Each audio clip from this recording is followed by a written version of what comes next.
All right. We got Seth Adkins and Ryan Owens. You guys are cow catchers, I guess, be the term you call it, cowboys. Yeah. Down in West Virginia. West Virginia, Kentucky. Yeah. Yeah, but let you kind of introduce yourself a little bit more if you want to, or we can just go into how you got started. Go ahead, Ryan. You start off here, this one. Name's Ryan Owens. Just kind of been in the cow business my whole life. My family's always had cattle. And, my cousins, they run a big, pretty decent sized registered operation. Always helped them growing up. We've always had horses, and I've always had a love for cowboying and wanting to rope, and just really kind of tried at it and got it going, and went to college and got to really roping and riding broncs, and that after that ended up out in Montana and just really working on the slick horn style and the vaquero style, I guess you could say. That just trying to get better every day. Yeah. But Yep, same way. Yeah. My name's Seth Adkins. I grew up in Huntington, West Virginia. I mean, we always had a few cows, but mostly just hobby for us. And then I kind of always liked to cowboy and ride. Done that since I was little. I'm the only one in my family, though. There's not a lot of background with me. So I just took to it. Yeah. Started really riding hard when I was probably 10. And then we started really, I roped a little bit in high school, but not much. And then, I don't know, about 10 years ago, we started getting into more of it. Yeah. Yeah, I first heard about you on Dalton, his podcast. Yeah, I went down there to not Shelbyville, but Lebanon, Tennessee, and roped with them. Yeah. That's where I met them. And then I started going with them all the time. They come to some ropings that we put on. And I went out to Wyoming with John and Dalton twice. And actually, John come back here and roped with me this fall at Adams, where I work up in Pennsylvania, starting a bunch of stockers. Yeah. So that's how I got into it pretty heavy. And then I actually got into it catching cows by just a person just asked me. I heard of wild cows one time, but they'd been out for 4 or 5 years. And I started trying to catch them. I finally got them all caught. Didn't really know what I was doing, but I got them. I got them all done. Yeah. It was ugly, but I got them. And now me and Ryan go usually every week, sometimes several times a week. Yeah, sometimes, yeah. Yeah. Yeah. Yeah, we were just talking. You guys were out yesterday. Oh, yeah. Yeah. These things, we've been after them for a while, ain't we? Hell yeah. They're probably the toughest two we've ever dealt with, and not that they were bad or our ability was not there to get them. You just couldn't find them. 2 little 4-weight heifers on 1 million acres, it's kind of like a needle in 46 haystacks. Yeah, in the middle of West Virginia that is growed up, steep, old strips. Just locating them was the hardest thing. And then once we did locate them, we didn't have no room to work with them, so they just ran through our dogs. Yeah. And that was a venture.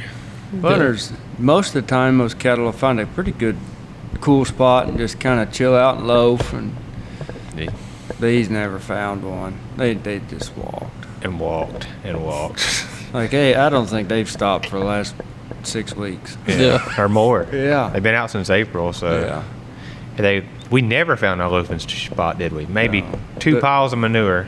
Yeah, when we first Seth got the call, we went down. We did. When there was 4 of them. But we caught the first 2 that day, and our dogs kind of just gassed out on us. They just couldn't pick up another trail on those 2. But then they ended up with another. I don't know. That old boy doesn't say it's that far, but by golly, it's a far away from where they come. Gosh, 6 or 7 miles at least. At bare minimum. Well, shoot, them 2 run that yesterday with the dogs on them. Yeah, we figured out 9 miles yesterday, didn't they? Yeah, somewhere between 8 and 10 for sure. Yeah. And just was kind of long trotting the whole. Well, the first day was running when the dog was on them. Then our dogs just But once they hit the hard pavement, you know, I think they just trotting. Yeah, our dogs Yeah. can't. You Yeah. know, on this pavement, it's useless. Yeah.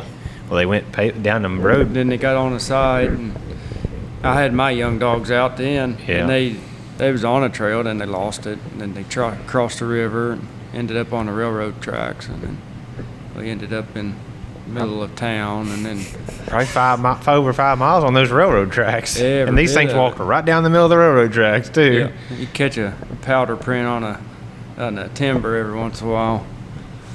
It was, They didn't care to walk on those gravel. Yeah. and shoot, their tongues weren't even hanging out when we got to the top of that mountain. They must have been in shape, wasn't it? It was now. I mean, literally, what's the furthest most time? Like if going, you really hustle a cow. Usually 500-600 yards. They're Oh yeah, They're like them gassed out. 4 weights, and especially like those 7 weights. You know, they give up pretty quick. these two did not. They was in shape. Yeah. The farthest is this them old herd bulls when they get peeved off. Yeah, they don't have no. Yeah, They go forever, but not those kind of cattle. no. 9 times out of 10, them mama cows though, about if they get out of that trot and hit that run, about 100 yards, they're either Gassed trying out. to kill you or they're fell over. You Yeah, know? if you ain't got them caught, If you ain't got them caught within 100 yards, they'll fight you. Yeah. crash out. But these things, they never bait up. No, they wouldn't hold. Never. Well, we never got them to bay up. Even when it was the 4 and we had all the dogs circling them, like they would for just what? I think they 10 did minutes, for yeah. maybe. And then we'd kind of introduce ourselves, and they just We stayed hid. You know, we know that to stay back forever, trying to go in slow. But well, they bait on them for an hour, yeah. I mean, sister was on them for over an hour. but and they was drifting the whole time. The whole time. And they was They's tough. They was wild to begin with. Of course, the old man said, yeah, we only have them for 5 minutes. Yeah, he said as soon as they unloaded them, they went through their fence, their little corral or whatever they had out back behind the barn. He said, yeah, we had them 5 minutes, maybe. Oh, that's rough. Old strip mines, you know, that first one, it'd been shut down a handful of He years. said, yeah, it's in brush. Just solid brush. Long enough all the trees grew back, Yeah. you know. And we found them down there. Well, they had a trail cam pick, and so all right, let's go. And of course, we was already rushing, trying to get there and get back. Yeah. we thought we'd been trying to. Quick, yeah. Then we got down there, and sister got on him. He's like, we gotta go. They get to going up the hill, and old Bucky quits. He quit me. Rolled back down the mountain. It was awful. So- Foot got hung. Yeah, we was an hour getting situated and get back up there, but I got there with another dog to help relieve sister, and then he got there another 30 minutes later with the truck, so he's closer, and them things was just done by the end. Yeah, They didn't want nothing, wanting to do nothing for us anyway. And we went in slow. We tried. They just wasn't having it. Yeah. Kept breaking. Kept breaking. We got held back, 4 or 5 times, in that thick old brush, and those 2 just split off. The other 2, buddy, they broke. They had dogs hanging all over both of them. Well, that was easy. Yeah, we had knocked them caught down. pretty Yeah. quick. We got them loaded. We thought we'd go back and get the other, but our dogs Just was never could find it where they split in the woods. We Just crawled picked through it up. there. These things, it was thick. Yeah, pouring the rain. That was another obstacle, the rain. It's kind of cold when we first started that Yeah, day. it was real cold. Yeah, well, going from low country up there. Yeah. This last few times sure wasn't cold though. No. It was pretty warm. Yeah, I was thinking that yesterday when you said you guys were out. I was like, I was riding horses all day and it was hot, and that was in a covered arena. Yeah. Actually, it was cloudy down there yesterday. Yeah, it got was. hot for the last 30 minutes. When we As soon as we when we roped 'em. finally got to rope them, that was when it got hot. The sun broke through, and of course then we was right in the middle of that old slate dump on the haul road. Yeah. Rock trucks passing us by. And then we got them loaded pretty quick because we knew it was hot. Yeah. Get those guys back to going until we get out of there without getting in trouble. Yeah, definitely was worried about that. Yeah. But we had a lot of help down there too. We like did. Those, the people really helped us. If it wasn't for that, we'd never been able the guys, to do it all. The guys there. Well, and the foreman of that place, he has some cows and rides and stuff, and he could read them good enough that he bumped them up the hill and kept them off the railroad. So that was good. Yeah, because we had the Because railroad. some people just they think you're helping you and they screw you 10 times harder. Yeah, but they did. Yeah. And those other guys that moved our truck, brought our truck to me because I had to cross the river. When they called, as I was still back behind with the dogs and everything, coming down the railroad tracks, and they called me and said they finally caught up with them and seen them. Yeah. So I called them guys that work at this Hatfield McCoy Trail, and they brought my truck to me on the side. I crossed across the river and just popped out on this road, and they picked me up, give me my truck, so I could get down there, and we got them roped after that though pretty quick. Yeah. It's probably the least riding we've done on a catch job. Yeah, there's just a lot of four-wheeler and dirt bike in there. It's so big though. Yeah, you kill your horse just trying to find them, and then they're fresh and your horse is already spent. Plus, it just we could have rode down there for 3 days horseback, and it'd be some cowboy stuff, no doubt. But what do you accomplish? He's on this four. That's how they found him yesterday morning. I was off walking with the dogs, but we left our horse. I should have probably took my horse to start with, because they had the four-wheeler and their dirt bike. But they actually did find. We should have just let them all, took the truck up there, because that was pretty good road. It was plenty good enough road. We could have took anything up there. It sucks when you get up on those old strips with those roads, because they're good and you got plenty of room to get a truck or trailer turned around most of the time. But if you end up on the other side down in the next valley, well, you're 2 hours getting a truck over to that. And it takes a long time to go around on the road. And you may only have to, maybe a mile away on the bottom of that hill, but you might have to drive 10. Yeah, it's at least a 30-minute trip. Yeah. Time, because you got to go really slow up there to get off of the strips. It's all big ledge rock roads coming down the hill. And because Ryan was going to go get the truck as soon as he spotted him, and then he's like, well, if they go off the other side, I'll be an hour behind. So we ended up not doing it, but I don't know what would have been better. Looking back on it, would have now, but we didn't know that. We thought they was going to drop off on the other side. Yeah, but them things, we should have known. They never did what we thought they'd do the whole time. No, they go uphill. Most cattle go downhill. These things run up. Yeah. The old abandoned mine that they were at when we first said those people first said they'd seen them. I mean, they went straight up a slate dump that was. Yeah. I mean, for no reason. Nothing on them. Ain't no grass. It's just bare slate. Yeah, and they just went straight up it, And didn't have nobody pushing them? No. We followed their tracks. So he's like, well, how would they go up that? Didn't phase them. Yeah. Huh? Go ahead. No. Most cattle always go down, though, as soon as the dogs hit them. Yeah. Oh, yeah. Get in the water. That's the only thing they did yesterday. Normally, they just went down, but that's just because he's going down the middle of the gravel road. Yeah. Yeah. And they went up first. Yeah. They climb a pretty good hill to get up, to go down. And most cattle always make a circle.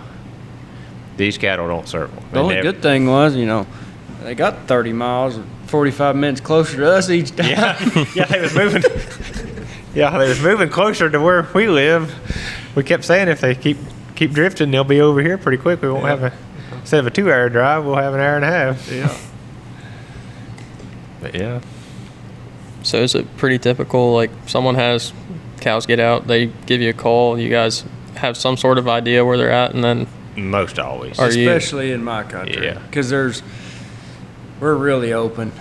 Gotcha. Over in Mason County and Fleming County and over in that area. It's really open. There's not a lot of brush. There is in places. But there's so many cows. Fences. Yeah, and fences. Everybody's like, it's in this set of cows, or she's over here in this field next to another set of cows, or something like that. They'll call us they'll jump fences pretty regular. Yeah. But we like me and Ryan will set it up. If she is, we'll put one knowing. Yeah, especially if we kind of look and see how the fence is. Yeah. Yeah, we might even stage one of us out there ready. Yeah, just to prevent it or something. Or if she does crash to it, then he'll catch her, or I will. And down in it's a lot easier down there. Yeah, because like, There's cattle. we got those calls before.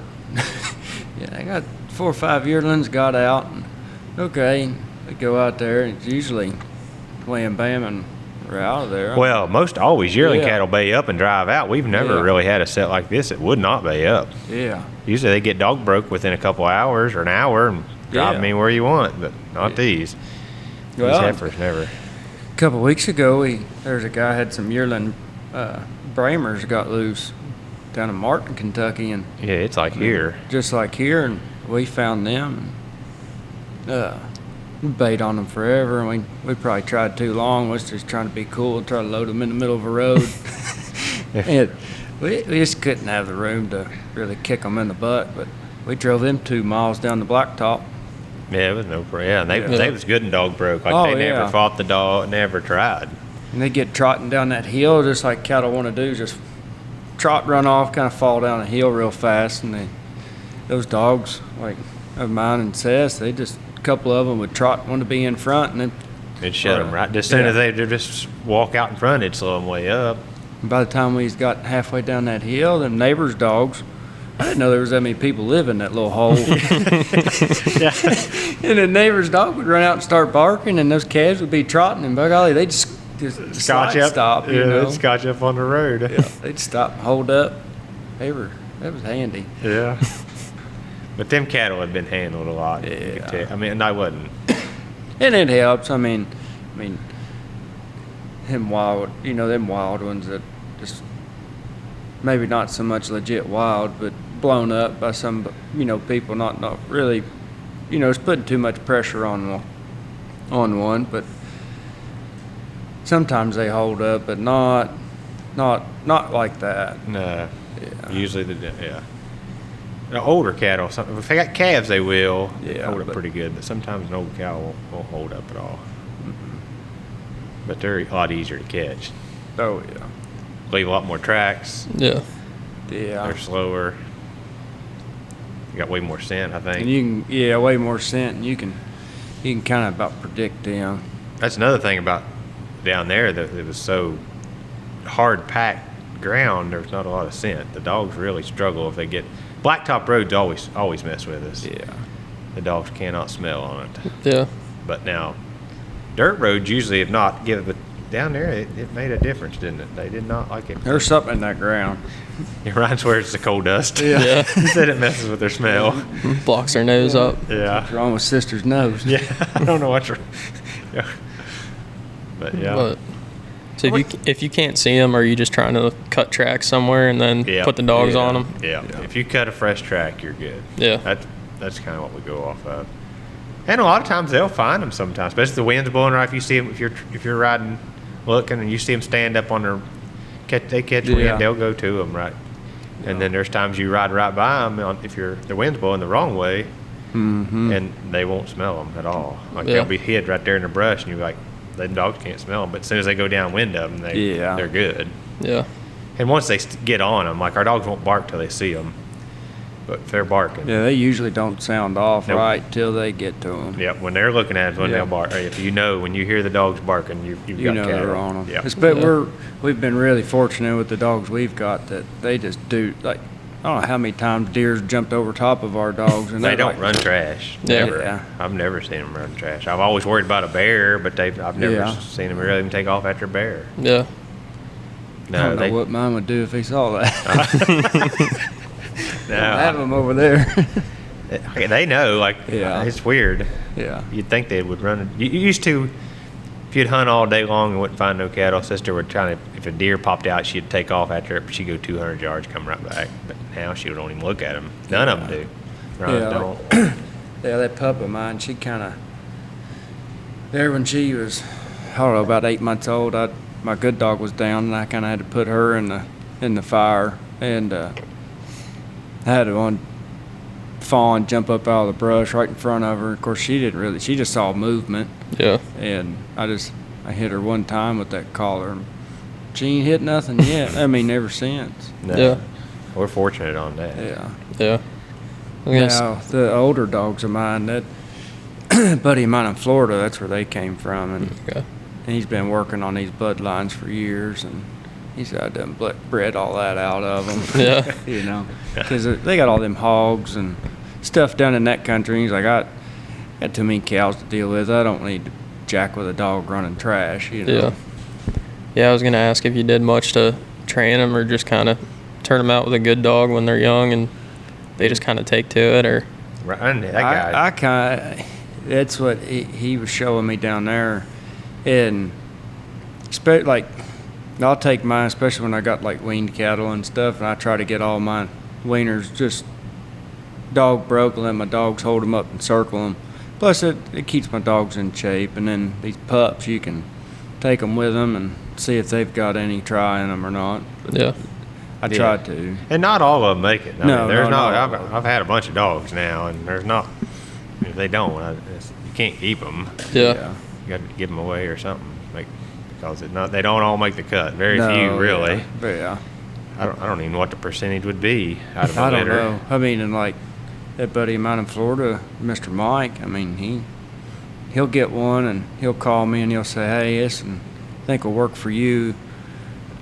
He said he just won't make these circles on these big bunches that I like. And of course, them guys around 10,000 mama cows. You're like, what kind of group of cows are you trying to hold here, Yeah. man? You know.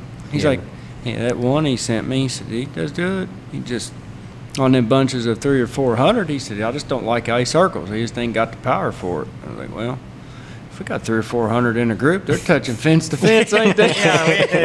It don't happen very often. I mean, No. down yours you can, but not where I'm. But when it's outside mama cows, you can't. That's right. You can have a group that big.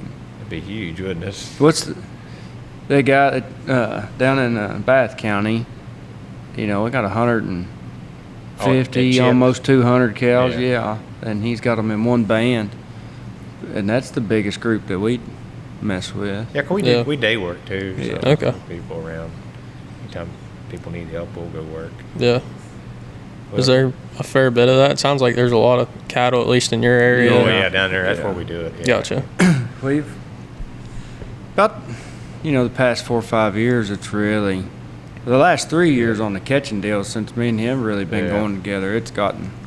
I can't believe how much we go. Like, where's that place we went over at Parrot where they were? In Georgetown. Oh, Georgetown. Okay, yeah, that's another place we go. And there was a guy, and he does a guided trail ride on 4-wheelers down at the Red River Gorge. I don't remember the name of it. I have to check it out, but a pretty nice deal. He called, and some guys at the stockyards, they gave him my number about helping with that and gathering his cows. He said they was wild.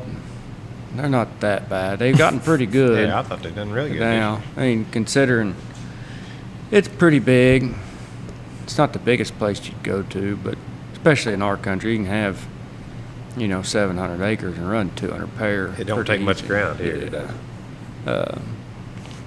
But it's just a tough place because it's all up and down, and it's real long and narrow, and snakes a bunch of different ways, doesn't it? Yeah. It just kind of, you wear out a horse, but it's not. It's good for them tough ones. Yeah. Yeah.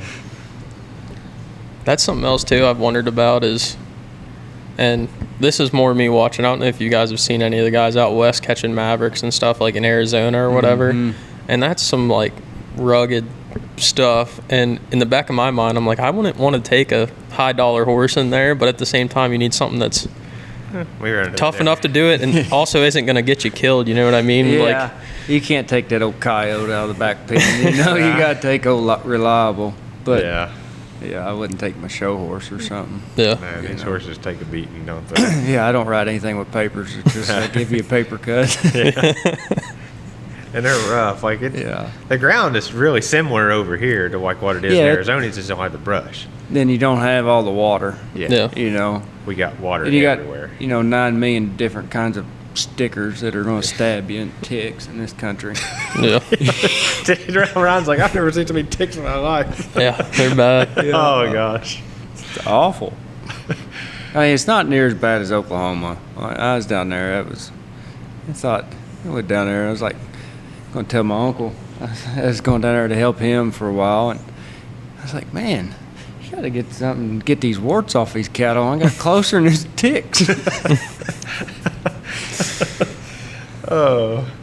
And the heat, they don't have near as many ticks even where Ryan lives. No, it's where not we're that at. far I from mean, here. Yeah. And we're only an hour and 20 minutes. Yeah. The further you get this way, the more the ticks are. Yeah.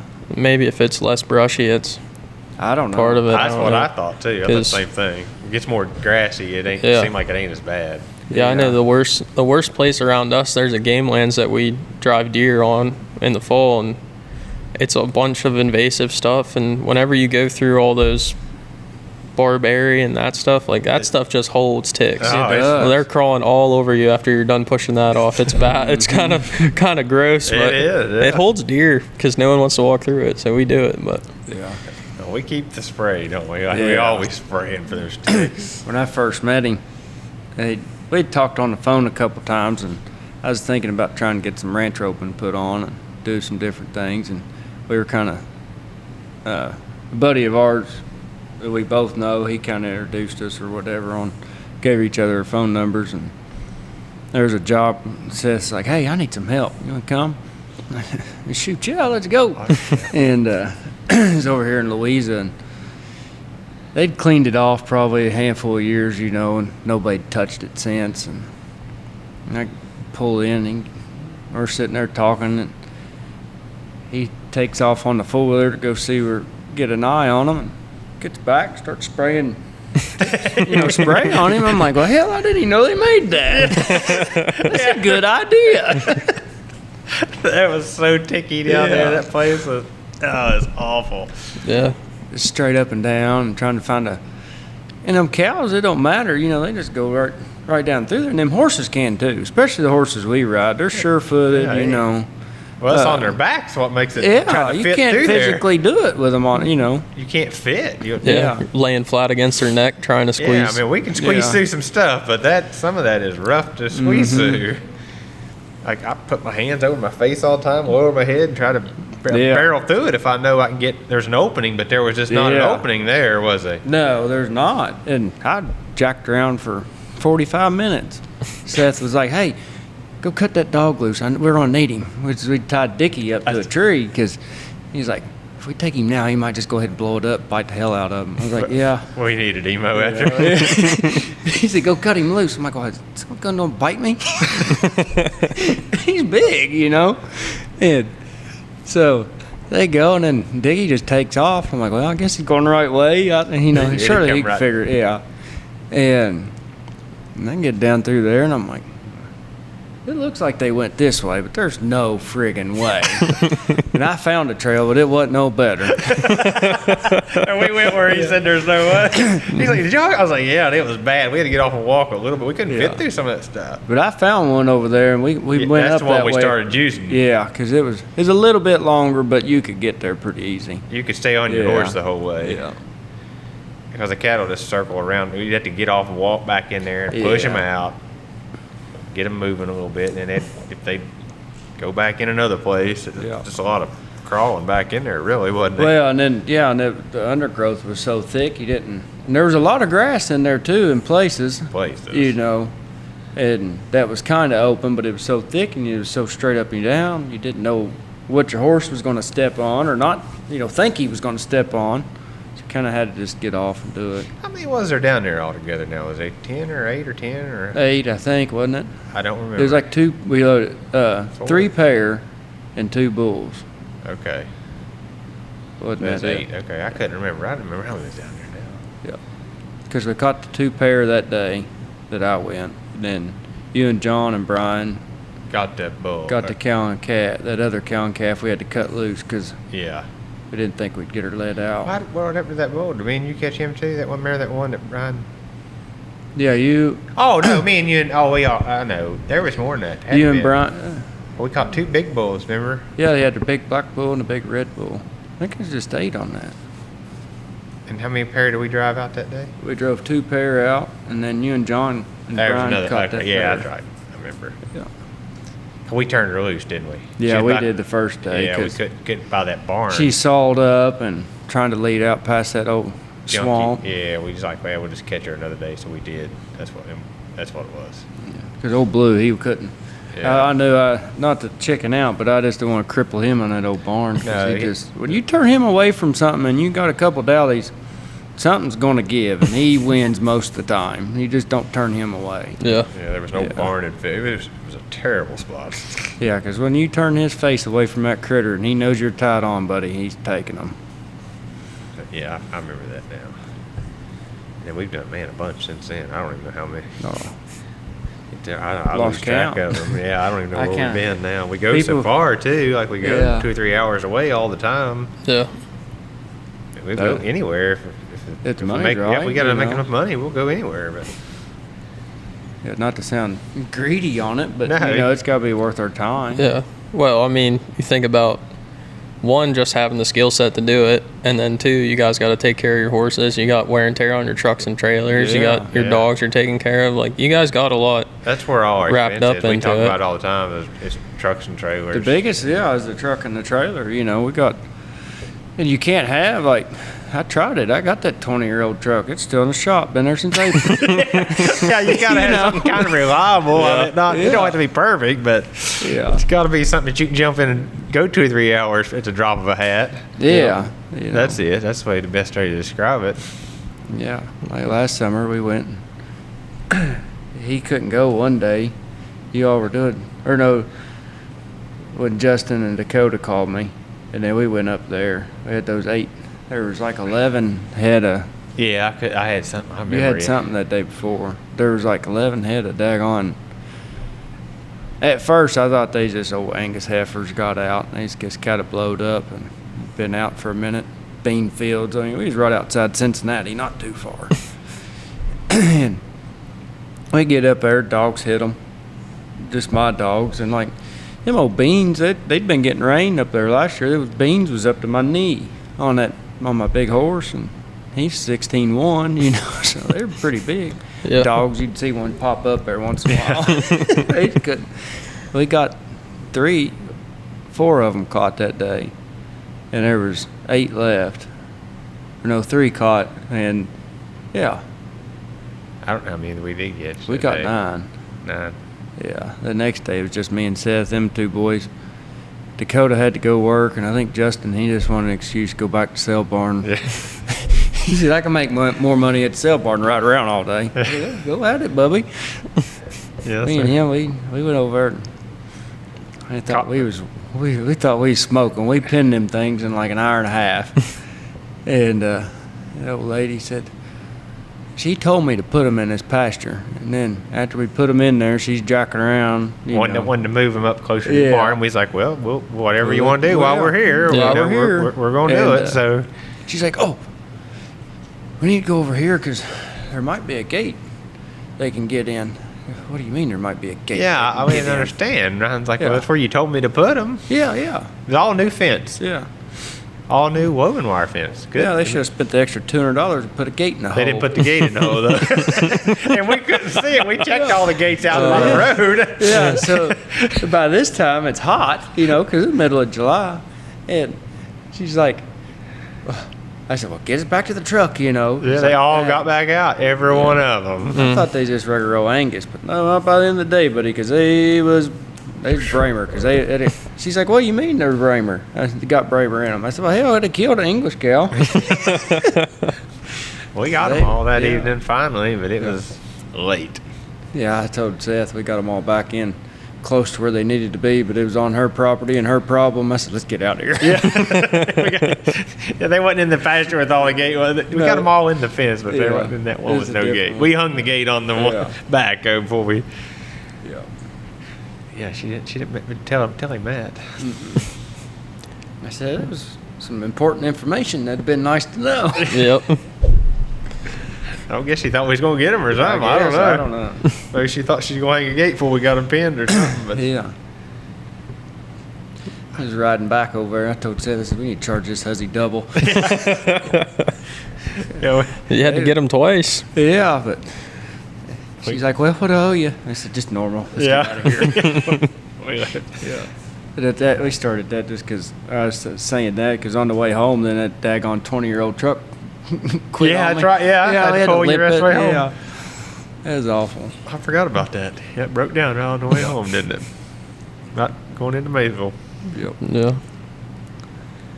But back up a little bit. Did you have dogs when you first started? Or No. did you? Okay. The first I didn't think you job- did, but The first job I ever had, I did not have dogs, and I was like, man, there's got to be some way to get these dogs because they just disappear on you in the brush. I'm like, I need something like it'll scent, like smell a cow or something. Well, I just kind of started, researching a little bit, and then I seen these Catahoulas and Kurt, and I was like, that's what I need for what we do. Like a collie dog would not really do us much good.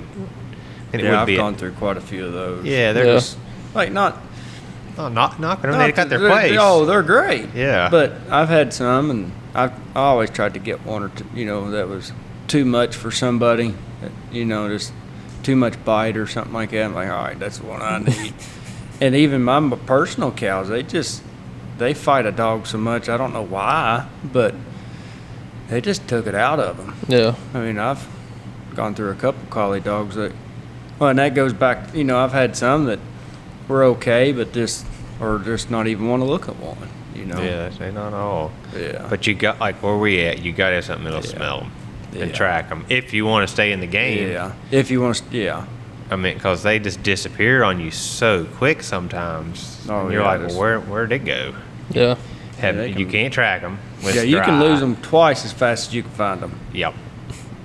Way more than that, I think. Even. Oh, yeah. But Like if it's just range, you do got some scent. But if they get on something hard, and it's man, I cannot believe the way they walk sometimes, not leaving no tracks. yeah.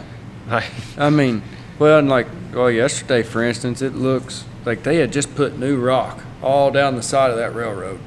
And looks like they walked right through it, but at the same time, you're like, it doesn't push that much, No, like in dirt, Yeah. like if it dirt's hard at all, like you're like, man, there ain't no way that cow walked through here. Which it was better in that country when they got off the rock roads because it was real kind of sandy. Where that Yeah. it would show up. Yeah, like over up here a little bit, and then over at my house, like all the clay. We got clay. If it's dry and hard, you Forget it. can't. Yeah, it's just like being on concrete. Well, I was like Yeah. a camera set. We thought on those that those 7 cows had split. There was Yeah. no way you would have told me that 7 cows went down this path. Yeah, They did. We tracked them like 2 miles. Like you'd see a track here and there. yeah, and I mean, and there was multiple spots in shady areas where it was water and muddy the whole width of the trail. And you would have thought You'd see 2 tracks. That was it. they was Yeah. jumping. I don't know what they was doing. Like you couldn't. And I would have bet the ranch that it was daggone 3 of them. Yeah, At we top. kept saying we was like, they've split somewhere up there. We got down there and dogs had them bait up. It's all 7. Yeah. I was like, perfect. It's like we kind of was peeking over that hill trying to see how many was down there. He's like, I was like, I think they're all there. Yeah. And sure enough, they was. But I don't know. Like even a big cow won't leave that much tracks especially when she's walking. Yeah. When she's walking, yeah. If they're running, it helps, but or trotting. Yeah, they got so much more force going down, it just it disturbs that ground more or something. I guess. Yeah, but the dogs, the tracking dogs is That's a ticket. Gotta have them. And I mean, you want some dogs with some circle and bite. You gotta have that too, but you gotta have a dog for each situation too. Really. Yeah.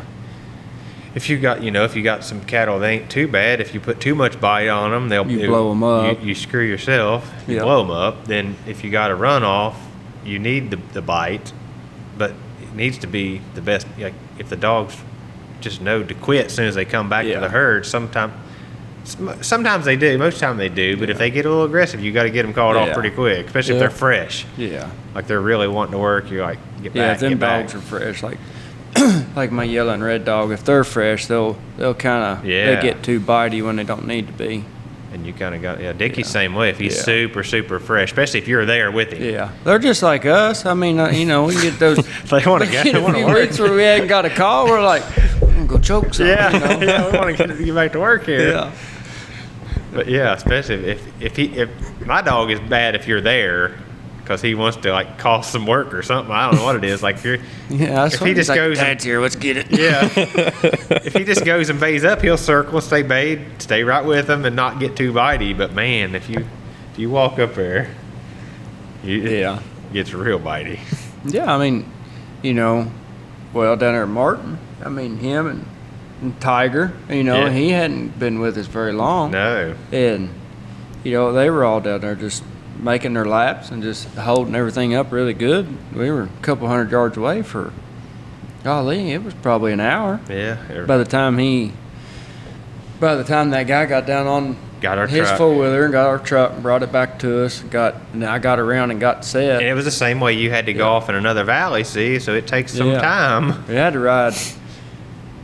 ride back a couple 100 yards, hit the road, no service. Down. There was no service, so we couldn't call anybody. We had just bought those radios. Thank goodness. Yeah. We told him, give him a radio too, didn't we? He went and got our truck. He could listen to us and kind of know where we were, and we knew where he was. That's awesome. That's a huge help. Yeah. Yeah, we started using them. I mean, we've always used them off and on, but we've kind of went back to them now because they're just easier, ain't it?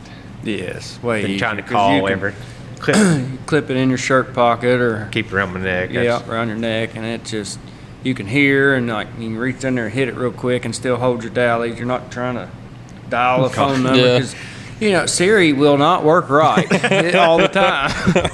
I never even used Siri, so I don't know. We got something bawling at you. Yeah, dogs are barking. You're trying to buttons to shock that one. Yeah, we've done that time. Yeah. We've done that. We've had too many dogs too before. Yeah. That's another thing. You got to know how many to use. And that's what we've been here lately. Just we take his out first because sister's such the hunting dog. Because she'll pick that thing up right now and gone. Yeah, and we'll leave mine at the truck and then kind of flip-flop them out. Once they've been, that was the plan yesterday. It just happened so quick. Yeah. We couldn't get his dogs on quick enough. No, and they went right to the dogs. Like they was within 20 feet of the truck. We just didn't know, know where they were. Our GPS quit working. We know that's where we should have went down there and just cut them loose. We should have. As fast as we could. Well, that's what I was thinking about doing, but I didn't know where you were, and I was wanting to see what you thought first. Yeah, because we should. Most of the time we kind of understand what each other's going to think and want to do on that, but they like to double check. Like especially these two things. These things been. This is our third trip down. We got 40 hours of driving in this job. These things kicked our butts. She's saying fourth trip. Yep. Well, we caught the two the first trip. Yeah. We caught two on the first one. It wasn't a total wash. No. But this. It was kind of personal there at the end. I mean, we ain't never got beat like it. Yeah. It happens. I was going to say. We went down, that there on 4th of July. We went down the 5th, that Saturday. Yeah, day after. Yeah, day after. Everybody's still out sleeping, from their 4th of July activities. And like, we're gonna hit this real early and nobody's going to know we're in and out because last time we thought we'd be done.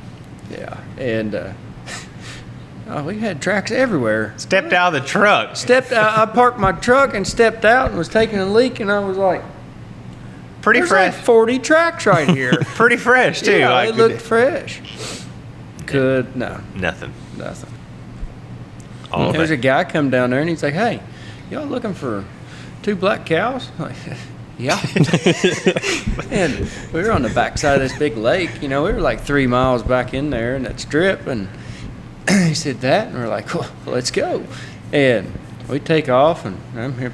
He's on the four-wheeler, and Sarah's on that side-by-side with Justin and his wife. And they take the dogs, and they all go up there, and I'm piddle-farting around trying to get the truck back on that old ledge rock road. And we get up there.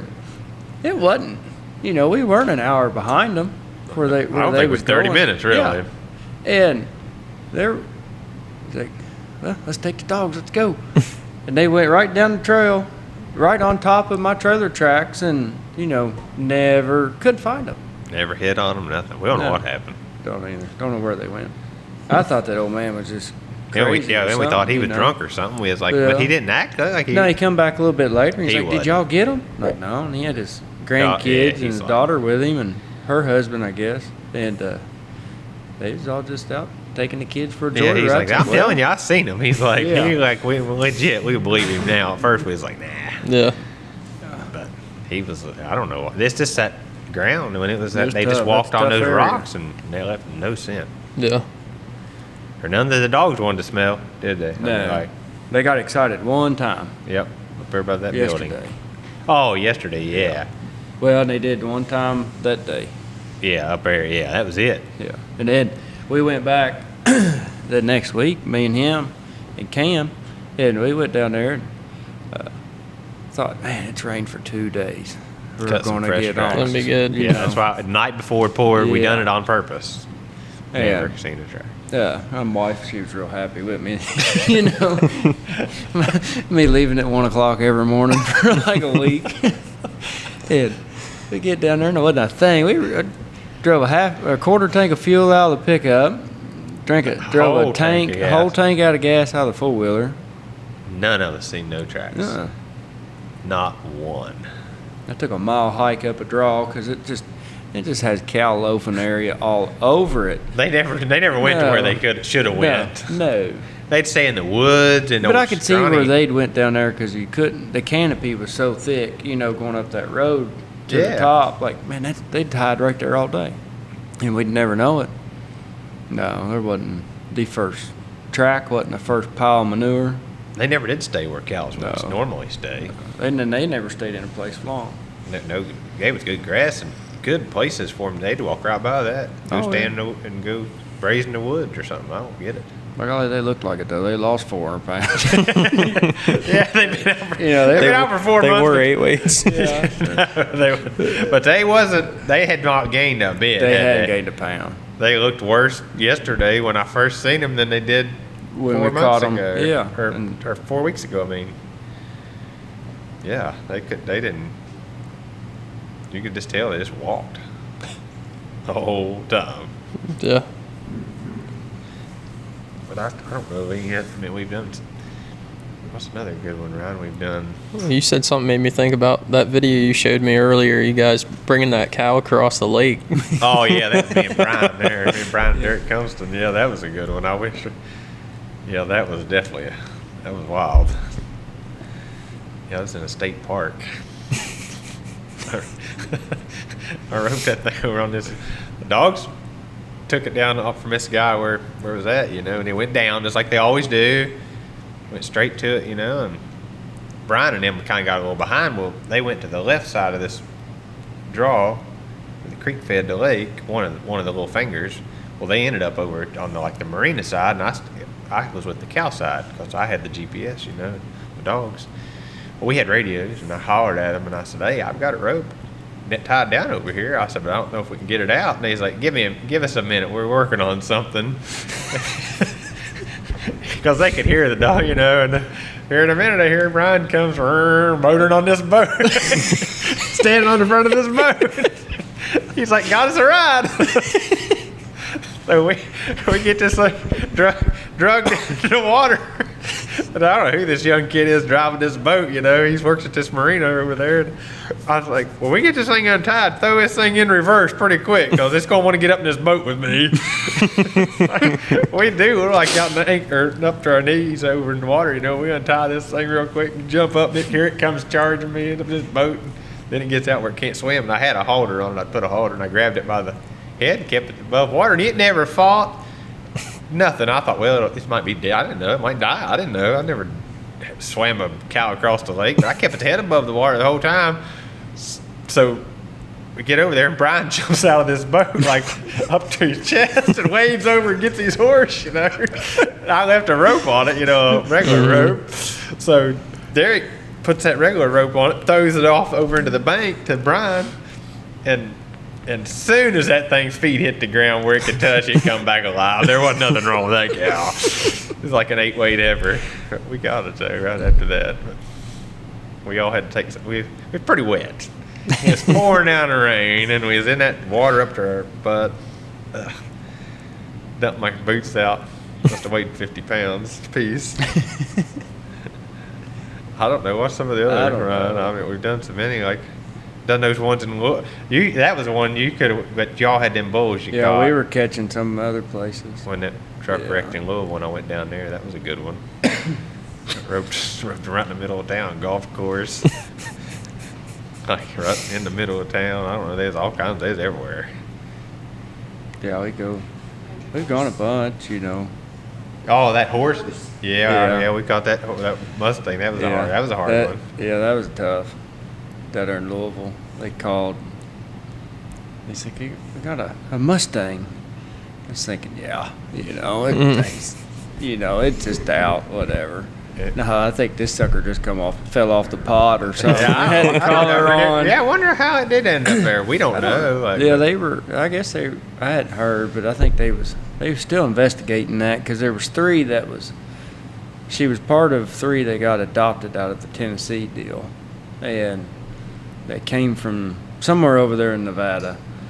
He told us the name of which band. Yeah, that guy. I think it's over next to James. Up on it, yeah.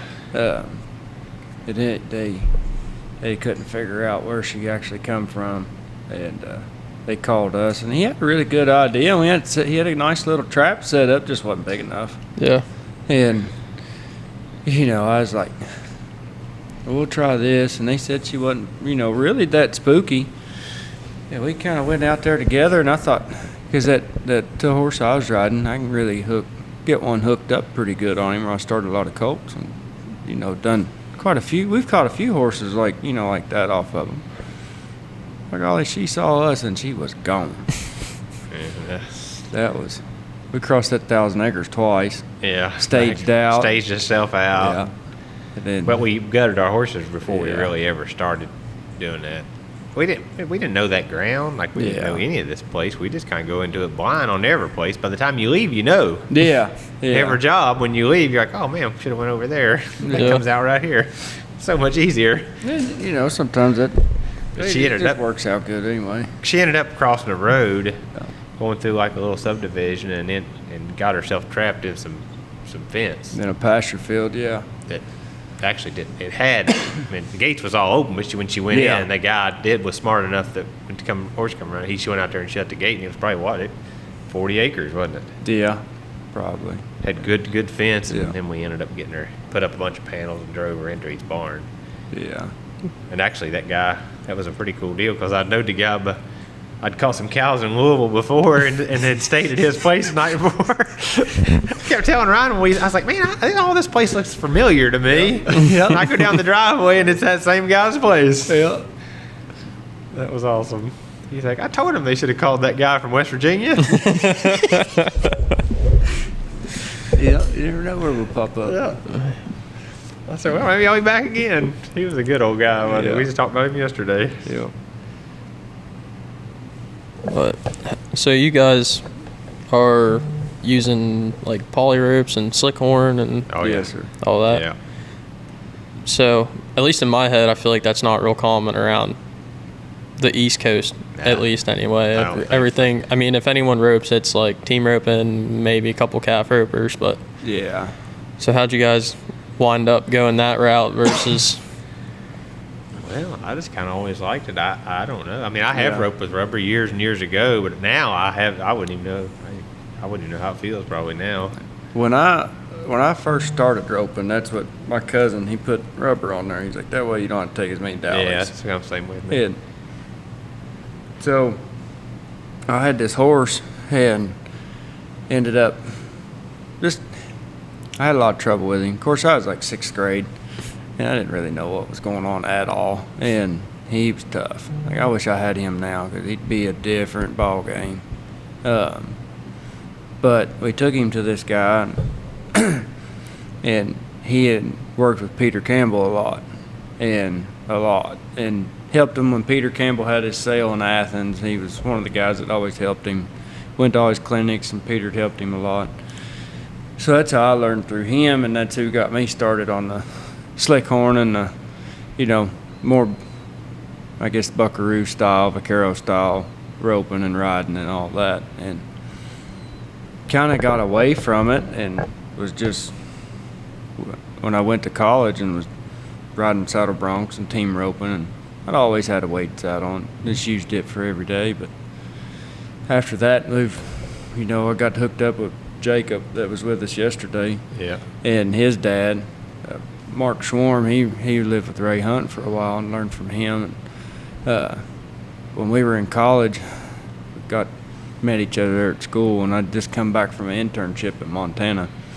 And got to meet some really handy guys out there and got to really working on some stuff more than your hip shot and your heel trap and your neck shot. You know, got to learning a lot more of that, and it just, man, this is awesome. Yeah. You know, because always had that.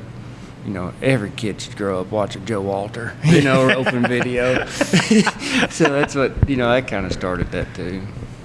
But just kind of kept going from there. Not that, I mean, if we were somewhere and there was something got loose and the only thing was right there was a saddle with a team rope and a rubber on his horn. I mean, I'm not going to turn it down just because of that. But, Yeah. you know, I'm going to wish there was an extra 30 foot on there for sure. You need it, though. Yeah, it's true. Yeah, You know, I don't it's know not because we throw it that far, Yeah. but if you're working, when you're by yourself, you got to have that extra room to lay them down. it's easier to set especially like if you're one man tripping them and stuff. It's just I think it's easier. I don't know. I mean, I've tried it with the 40s, you know, because there was a time where after I ripped that finger off, I was like, I'm not dallying. I'm not losing another one. I'm going to tie off hard and fast. Yeah, I did. And I see where there's, you know, there's a lot of danger to all of it. And there's a lot of things that can go wrong in all of it. And, you know, with tying off, I mean, you gotta be committed. Because if something happens, you gotta be able to control that horse and get it loose. Yeah. You know, and it's all in how you manage your horse and your rope too. You know, because like I could tie off and slow them just as easy as I could if I was dallying. You know, but like you're going back to the one manning, like there's nothing as easy as or on us and the critter and the horse once you get the one man down. You know, because how many yearlings do we do that to a year? And mama cows, gosh, you I know, don't know. when if we get split up catching. Well, yesterday I did. Yeah, I with tripped one one man man mine yesterday on that middle of that Yeah. haul road real quick. I slowed it down, throwed my slacker over, run up, got in its eye, turned it back. Well, I knew it was going to come forward. Yeah. I kind of turned it away from me just a little bit, but then it just stepped over my rope, picked up, laid it right down. Yeah, it lays right down, and it just. Especially if you slide rope as you're laying it down, it's easy on the. And if you only got 40 foot, like you're in the eye too much. You're putting too much pressure on that critter, so everything happens way faster. So if you're tied off, you ain't got to worry about it. You can just let it go. But you still got to be able to give that rope to get your horse over here, like on a 45 off that tail head, wouldn't you say? Yeah. Because if you don't, those back legs just come to you and the rope comes right off. Yes, if you're right behind them, I don't. Or if I always like to do it like at a 90 on the back because some people will do it straight behind them, and if you're right up against them, if you get up short, you're okay. Okay, but if they kick out, it'll come off them back feet pretty easy. And if you rock them up on that bottom never line, fight. they don't fight. No. It kind of puts them in a trance. Oh yeah, even if you're doctoring, even if we're me and him's doctoring big cows or something, we always rock them up where they're pretty good. They never fight it that way. And if they do kick or something, they don't have the. It's like they just it's a better angle. Yeah, sometimes we know we'll just take 1 foot. Yeah. A piece, and then if we think they're gonna get mean, Or you can put figure 8 them. Yeah. You know, figure 8 the back feet. That works pretty good. Throw Especially a on a half horse that doesn't pull back very hard, or doesn't just going to naturally back up when they get to wiggling. You know. Yeah. There's all kinds of little tricks we've learned now, over the years, ain't there? Yeah. But I just think that slipping rope's just like a clutch. Yeah, It's just your clutch. And it keeps them horses' confidence. You don't ever Stall one out. Yeah, he doesn't ever think there's something he can't pull. I'm probably quoting Martin Black here because I think that's how he words it exactly. Yeah, all but those. He's Yeah. There's a really good story Martin Black talks about that. Him roping on a colt for the first time on a mama cow, and you feed that rope. He said by the end of it, he wasn't nothing he couldn't pull. Yeah. And like that blue horse is a prime example, and Leroy, he's pretty good. But them things, just Cole, he pulls good. Yeah, both. Yeah, just slide. Just slide a little if rope. they get a little stuck, or if they think they're coming hard, Yeah, I'll even do it as if I see one going to hit the end of that rope really Yeah, hard. and then now it's not just jerking them around. Yeah, open my hand a few times, at least give them a little bit of relief. The horse and the calf. Yeah. Or cow or whatever. It's easier on our equipment. I mean, that horn wrap, it's cheap. Yeah. You know.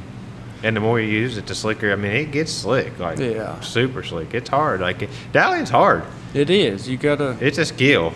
It ain't easy. Yeah. It's them. Because I mean, I don't know how many people I see that's ropes on rubber. When you hand them that, and they're like, phew, there goes the rope. Because it's pop. That hurt. Yeah. You got to remember to keep stacking them on and not panic. Yeah. You can't panic. Yeah. You just gotta. Just let them flow through your hand and keep wrapping them. Because if the second don't try to hold it. If you try to hold it and wrap it, then you panic and it gets in a wad.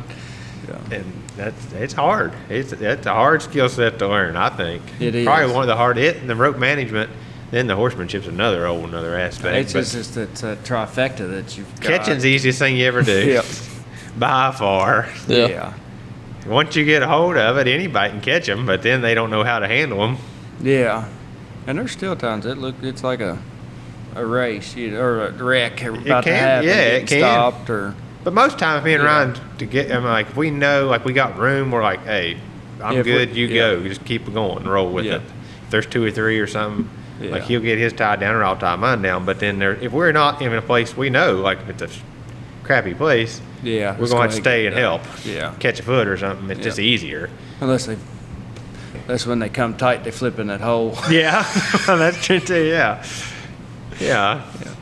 Just go get the truck. I'll worry about this here in a minute. Okay. Yeah, like I've learned cow catching a lot of times. I used to try to one-man them a lot when they would get on the flight, but you can't do that now. Like, so I learned, I don't know, last year or 2, so I figured it up. I thought, well, heck, I'll just pitch that rope in front of them after I neck them. They always want to, if they're wanting to fight me, I'll just let them come to me, just 2 or 3 steps, and I'll pick up. And it just jerks their front feet out underneath them and lays them down, kind of like a one-man. Yeah. But if the rope don't slip off, you can rock them up and tie them down. You got the whole 9 yards that way. But I don't know how many I've done that way over the years now. Used to, because you try to one-man them and they won't drive. They're drive. All they want to do is chase you around or they keep following you. Their eye just keeps looking at you. They never go into the drive mode again. Now, once they cross that line, like they're bubble brakes. They're not going to come back. Not at that moment. No. When they chill out, they might. But tomorrow they might. Yeah, tomorrow. But not today. Yeah. You move, they move. They look straight at you. All they want to do is just fight you. Especially them old sour mama cows that are not sour but spoiled. Yeah, somebody's never had somebody really coming at them. Like, because most time on foot, like these old farmers, they just beat them. Yeah, they just beat them to the brush, and they know they can't get their truck or their four-wheeler, and they're like, and I don't blame them. I'm not going to walk in those woods either. No. And try to drive them out on foot. Yeah. But once we get there and they like, man, this guy, he's still coming. He's still coming. Well, then that a lot of those, they know, don't they? Yeah, they can tell right off the bat. They're like, man, I ain't never had nobody chase me like this, or not even chasing you, but just put that much pressure. Yeah. Or stay with you. Yeah. Not even pray. You might not be chasing them at all, but you might be in there like driving them, like, getting them to get out of the brush. Well, and read them. That's the thing. It's like we guess what they're going to do before they do it. Yeah, that gets them too. That really pops them. That set of cows that that guy bought that me in Dakota went and trapped or pinned. We went down there one day with Dougie and Dakota. Dougie wanted to go cow catching with us. Yeah. And we pull in, and there's like 11 cows or something and a calf, and they'd been chasing these things for pickups for 2 weeks.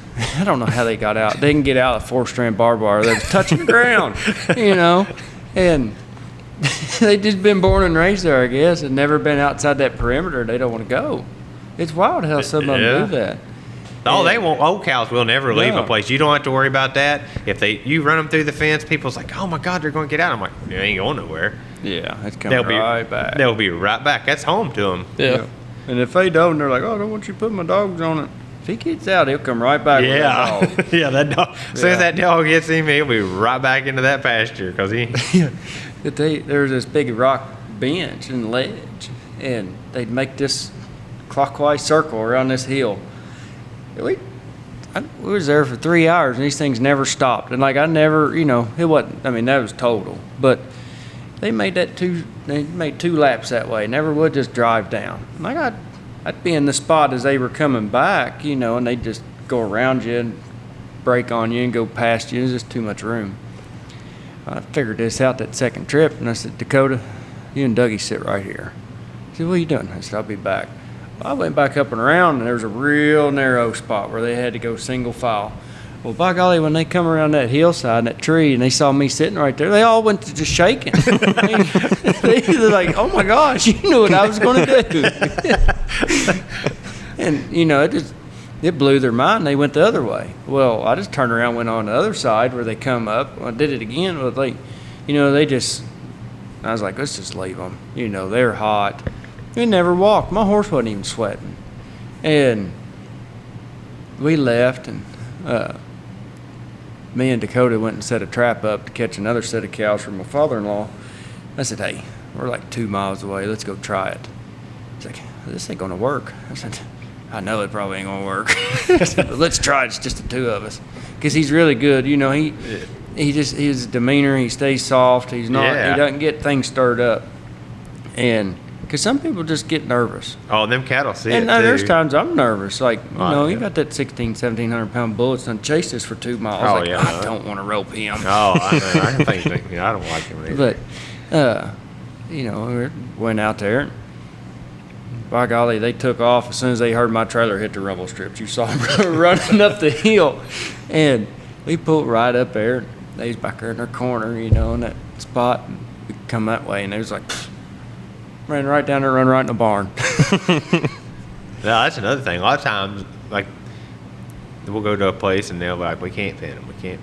Well, as soon as me and Ryan go out there, they gun straight to where that pin's safe, really. Yeah. And it's different on foot. Yeah, sometimes, we might have to go to every corner with them twice. That's it, though, ain't it? And, and everybody wants to, I get it. I'm that way if I have somebody come do something for me. But, like, what do you want us to do? Listen, just go sit in the truck, drink a coffee. Get away for a minute. Just hang out. Yeah. Don't get excited. Well, how you going to get that gate shut? Don't you worry about that gate. Yeah. Yeah. That's the least of our problems.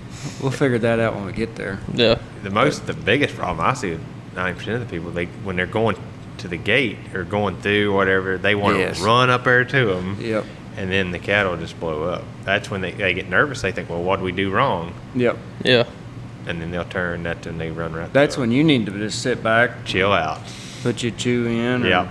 Sit there. Drink your bottle of water. Because if you let them things go as they're looking at the gate, that's like you're giving them that release. They're getting away. They're going. They think they're doing the right thing, and they're like, oh, okay, we're going in there. Now, if they go in there and turn on you, you got to go. Then you need to be in a little bit of a hurry. Yeah.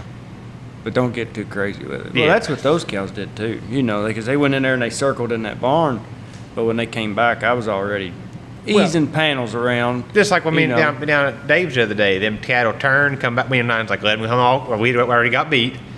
Yeah. We was like, let them come back out. We'll put them right back, and we did put them right back in. Yeah, they went right back in. But they'd already turned, and once they come out, the other cows was trying to go in. Yeah. But just.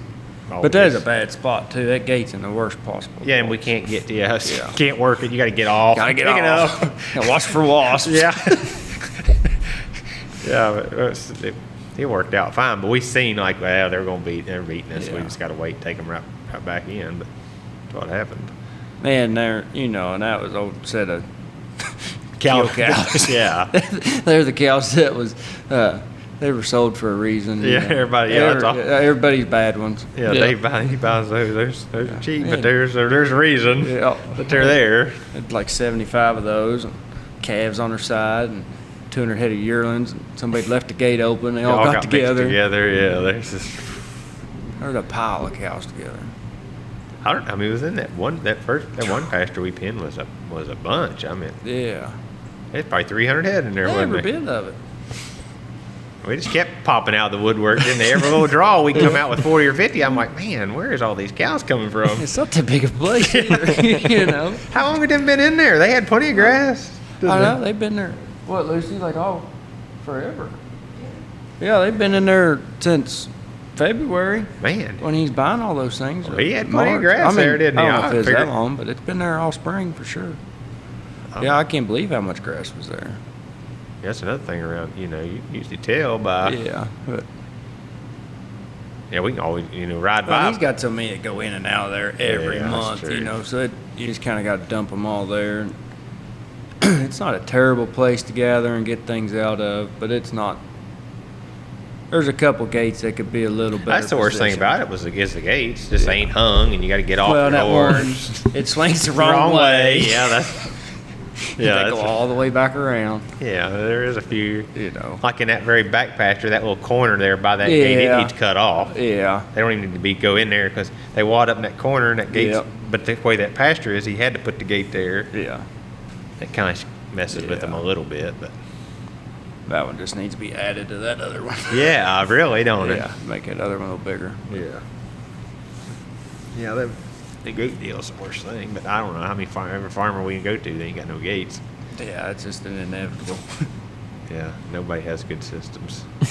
Like that one we go to in Georgetown, like as far as this part of the world, at one time it was the best setup in the country. Yeah, they just let it go a little bit, ain't they? They got good pens and. Yeah, and you can do everything horseback. You can, we sat there and sorted all them.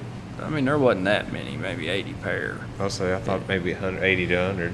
Yeah, we sorted them things just slick. You got a nice 16-foot alleyway and nice big square pens to come out of, and goes in a big long. You put 20 cows in that alleyway. Every bit of it, yeah. It was all board fence, all good. Yeah. Just got old. It just needs some upkeep. Yeah. Plenty of shade. Yeah, yeah. Not tree. Yeah, the trees kind of growed up in their fence a little bit, but it keeps the wire up. Yeah. That's the thing about here. We just don't have. Nobody has really good a fence. Yeah. But if you got tame cows, you don't really need it. It don't matter. But when you get something, and you got feed, they're not going to try it. No, these cattle never. Most places do. They don't want to go nowhere. Not around here. As long as they got feed and water and a little mineral. I just like to. It goes. Yeah. I'm trying to think what I put it. Oh, I know what I was going to say. It's back to like the cattle will not leave if they've been there to a place. Even if they run out of feed, that's when they start getting out. But they always come back. Yeah. Like they'll be back. Yeah. It's like that circle and deal with the dogs or something. They always come back. Yeah. Most generally. Yeah, if they're getting out, it's just if they've been there a while. Yeah. If they feel like that's home long enough for them to be home. If they've been there a month. Yeah. They're going to circle back around. Yep. Them cattle that are raised in a place, they never will want to leave. No. Unless they just run out of feed or water. Well, like that big brindle bull we caught. He's born and raised there. Yeah, that's the one that chased me to the trees. He's coming. You got in behind him, went to catch a leg. Because them bulls, we'd rather catch a leg first than neck them. Because it just instantly makes them mad. And then it's hard to deal with. And you ain't got the room in this country, And so he's going down through here. I'm like, I'm going to let him gas out a little bit. We're going downhill, We'll bring him right back up this hill, and he turns around, goes down there, and there's it's all one-strand electric fence, all everything this thing. So we're going down through there, and I can see where a guy comes in and feeds hay through there all winter long. Well, shoot, there's no gap. There ain't even no fence. It's just an open hole right there. That sucker, and there's 5 head of horses in that field, 2 big percher-on horses right there. There wasn't nothing. We was like, well, where's the fence? He's like, there ain't no fence. Because I just was, not even 30 yards behind him, maybe 50. And I was trotting down through there in behind him, like, all right, boys, now we're going to have to get the dogs. And we're trotting through, we go through the yard of this whole house, and look up, and he's going down the driveway to this Amish house. Well, he did, didn't he? Yeah. He was lost as last year's Easter egg. Wanted back so bad.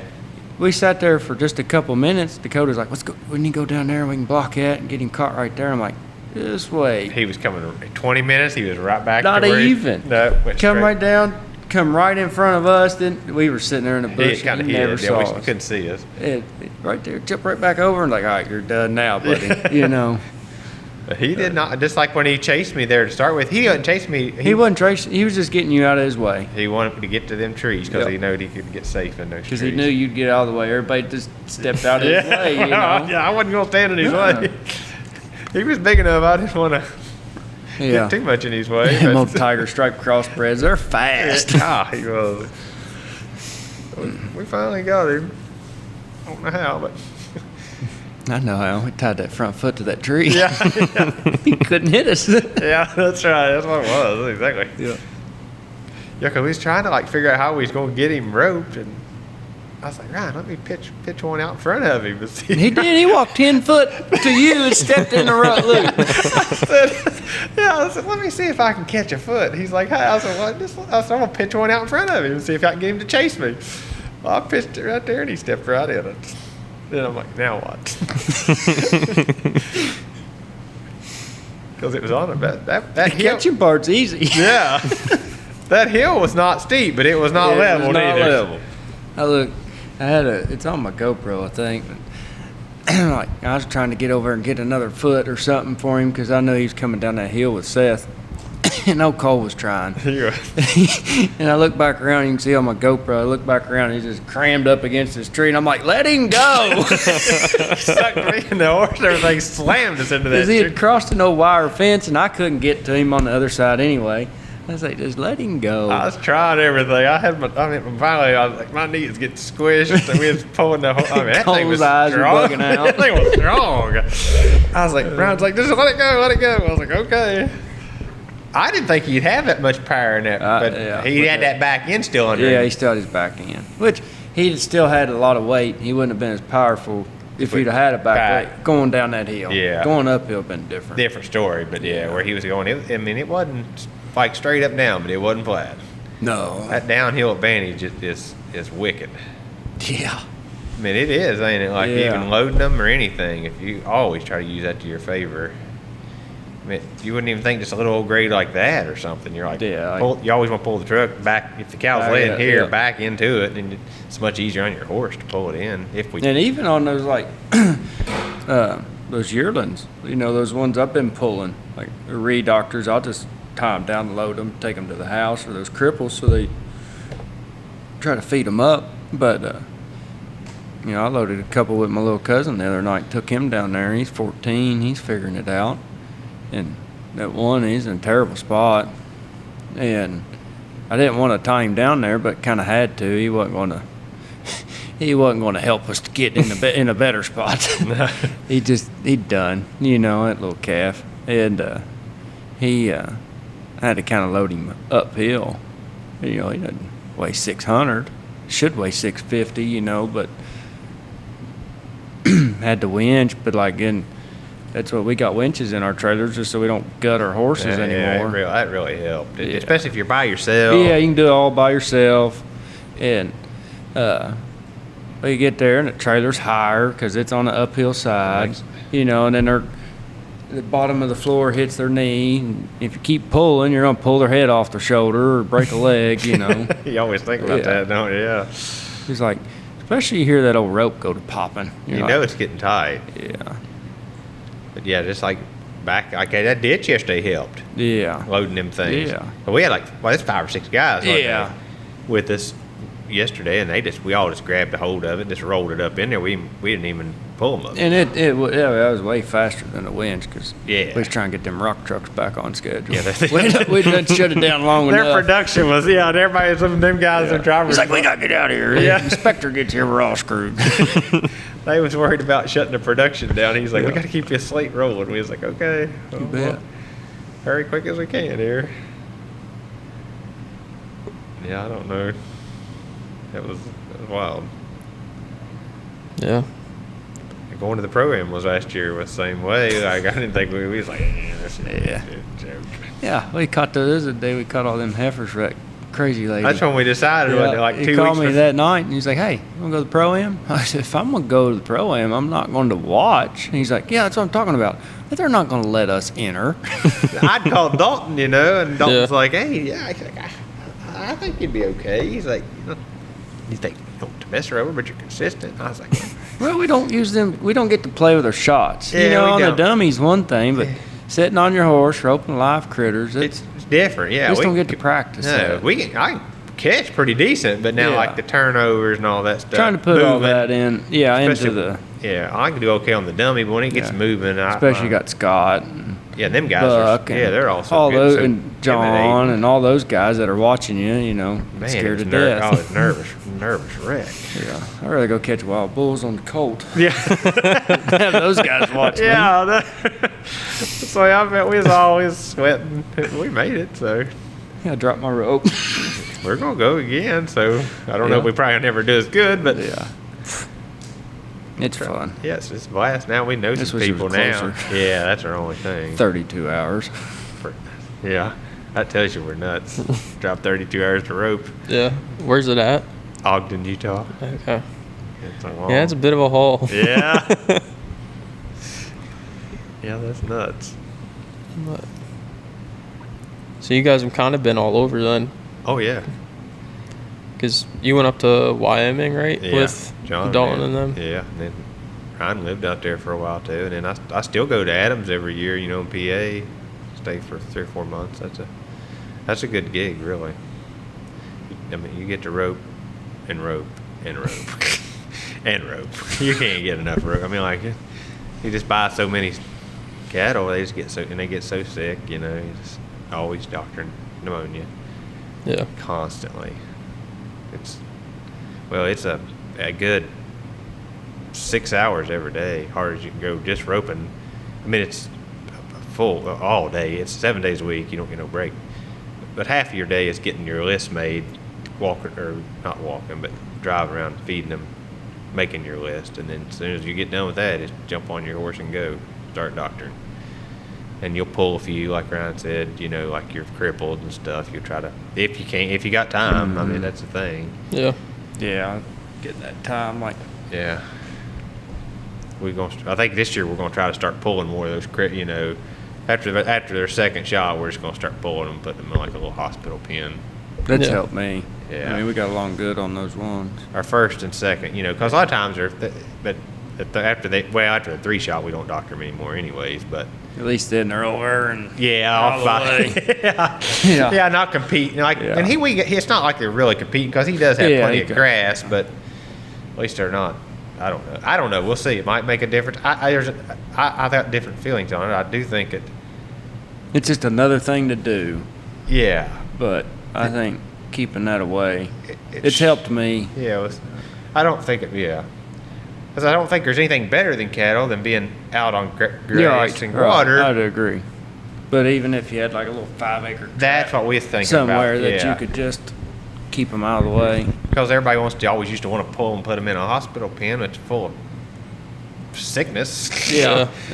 I mean, they're getting better feed and water. They're not burning as many calories, and they can still, But I don't know if it's any better laying around in a nasty-ass pen than it is out there in that grass. Well, my thing is maybe if you prevent 2 from getting it.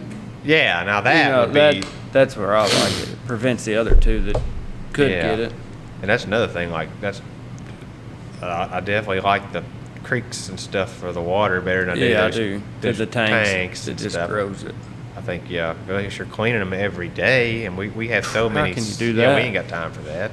We got so many different cattle coming in. Like all we buy is 1s and 2s. You put together 1,100 head and the most you've ever bought is 6. Yeah. At a time, that's the definition of high risk, right? Yeah, buddy. I mean, and they're all we castrate them all, and 90% of them are bulls. And you know what? He done some feeding cattle this year, so then we even throw some heifers in there, and you utilize them. That adds another layer of stress for them to get sick.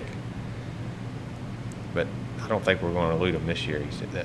Well, and that's a buddy of mine. He's like, we looted a bunch. And he said, I lost more because we looted them all. That's what that guy, the guy at the feed yard told us. He said, don't loot them there. He said, we'll do it out here. He said, you already got enough. Going we told on, him, yeah.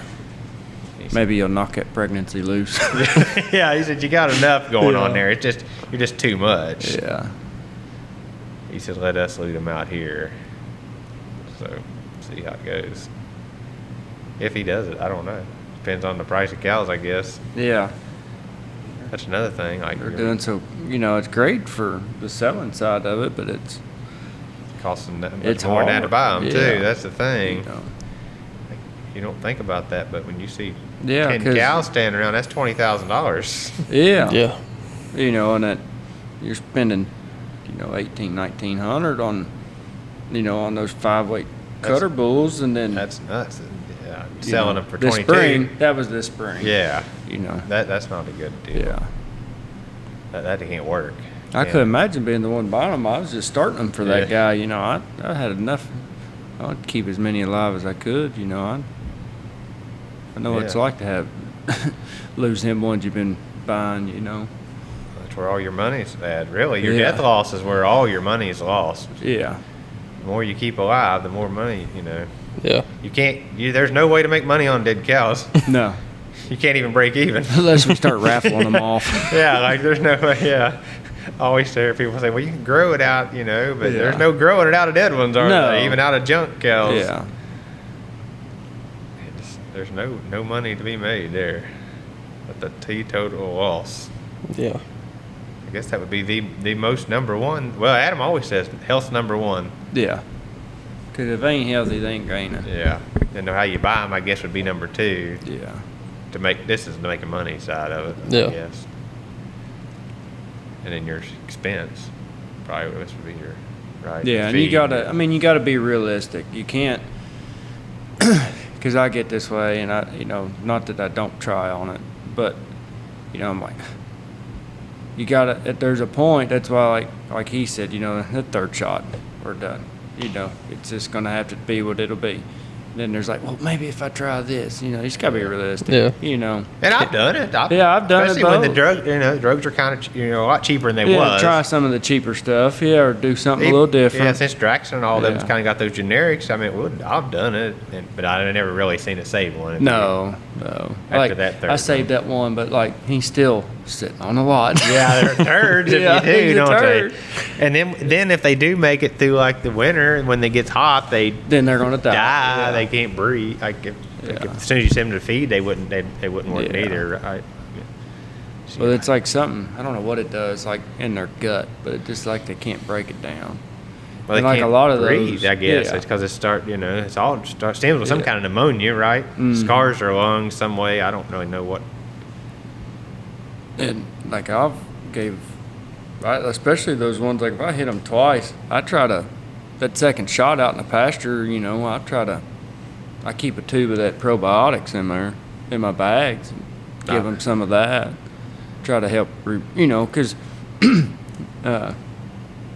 my vet, he's like, every time you give that antibiotics, it's start to kill that bad stuff, but it's going to kill your good gut bugs too. Yeah. Especially if you give too much. Yeah, I've always heard people say, you burn them, but I don't know if they're dying from pneumonia. So, I guess that's why we got that saying, we're either going to cure them or kill them. Yeah, I don't know. I know that, I know I don't know. It's tough. Yeah. Some of them just no matter what, you never see no improvements. I don't know if you used the wrong antibiotic somewhere. Yeah, you used the wrong one. And you're not, you don't know, unless I guess you had that tested with you in cows, I guess you could. UK, there in Lexington they got that diagnostic center, and that's great, because I've had mama cow that look, 10 years old, or not 10 years old, I had some of those. I've had some of those. I still got a bunch, but, the 5 or 6 year old cow, I've had one that just, she was fine. 20 minutes later, I went in the house, come back out, and she was dead right in front of the house. What the world? Yeah. And so I called my vet, and he's like, just put it in my name at the diagnostic, because you got to have a vet on it. And I took her down there, and I can't remember for sure, but it was what did he say? It was like a liver failure. It's like your liver just exploded or something, some kind of liver failure. What caused that? I don't know. Oh, Yeah, and I had one guy tell me a story. He's like, they won't kill them. He's got one a feeder. Yeah. And he couldn't. They got to be dead, and it's got to be kind of fresh. Yeah. And this was when they first started doing it. He's like, we don't take them alive. Okay. They went down the road and hit it in the head with a sledgehammer and took it back in there. And they got the report back like a couple weeks later. It said severe blow to the forehead.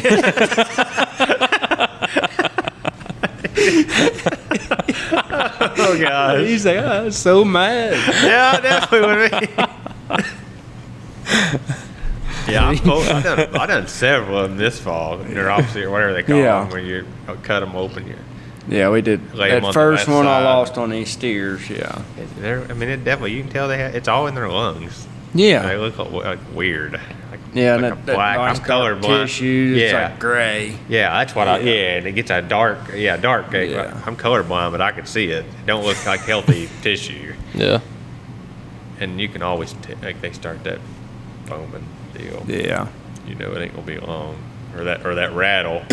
Yeah, and then they get that rattle. That rattle is usually And then ones too, you know, like that you've hit once or twice, and you go to like they don't want you close to them because they know what that means. Yeah. And they might take 5 steps, they turn around and go to fight, and you're like, yeah, that one's not you can tell that. long. Yeah, you can tell that too. Like you're sorting. Like, well, even me and Ed have been sorting before, and you'll hear them. Like, yeah.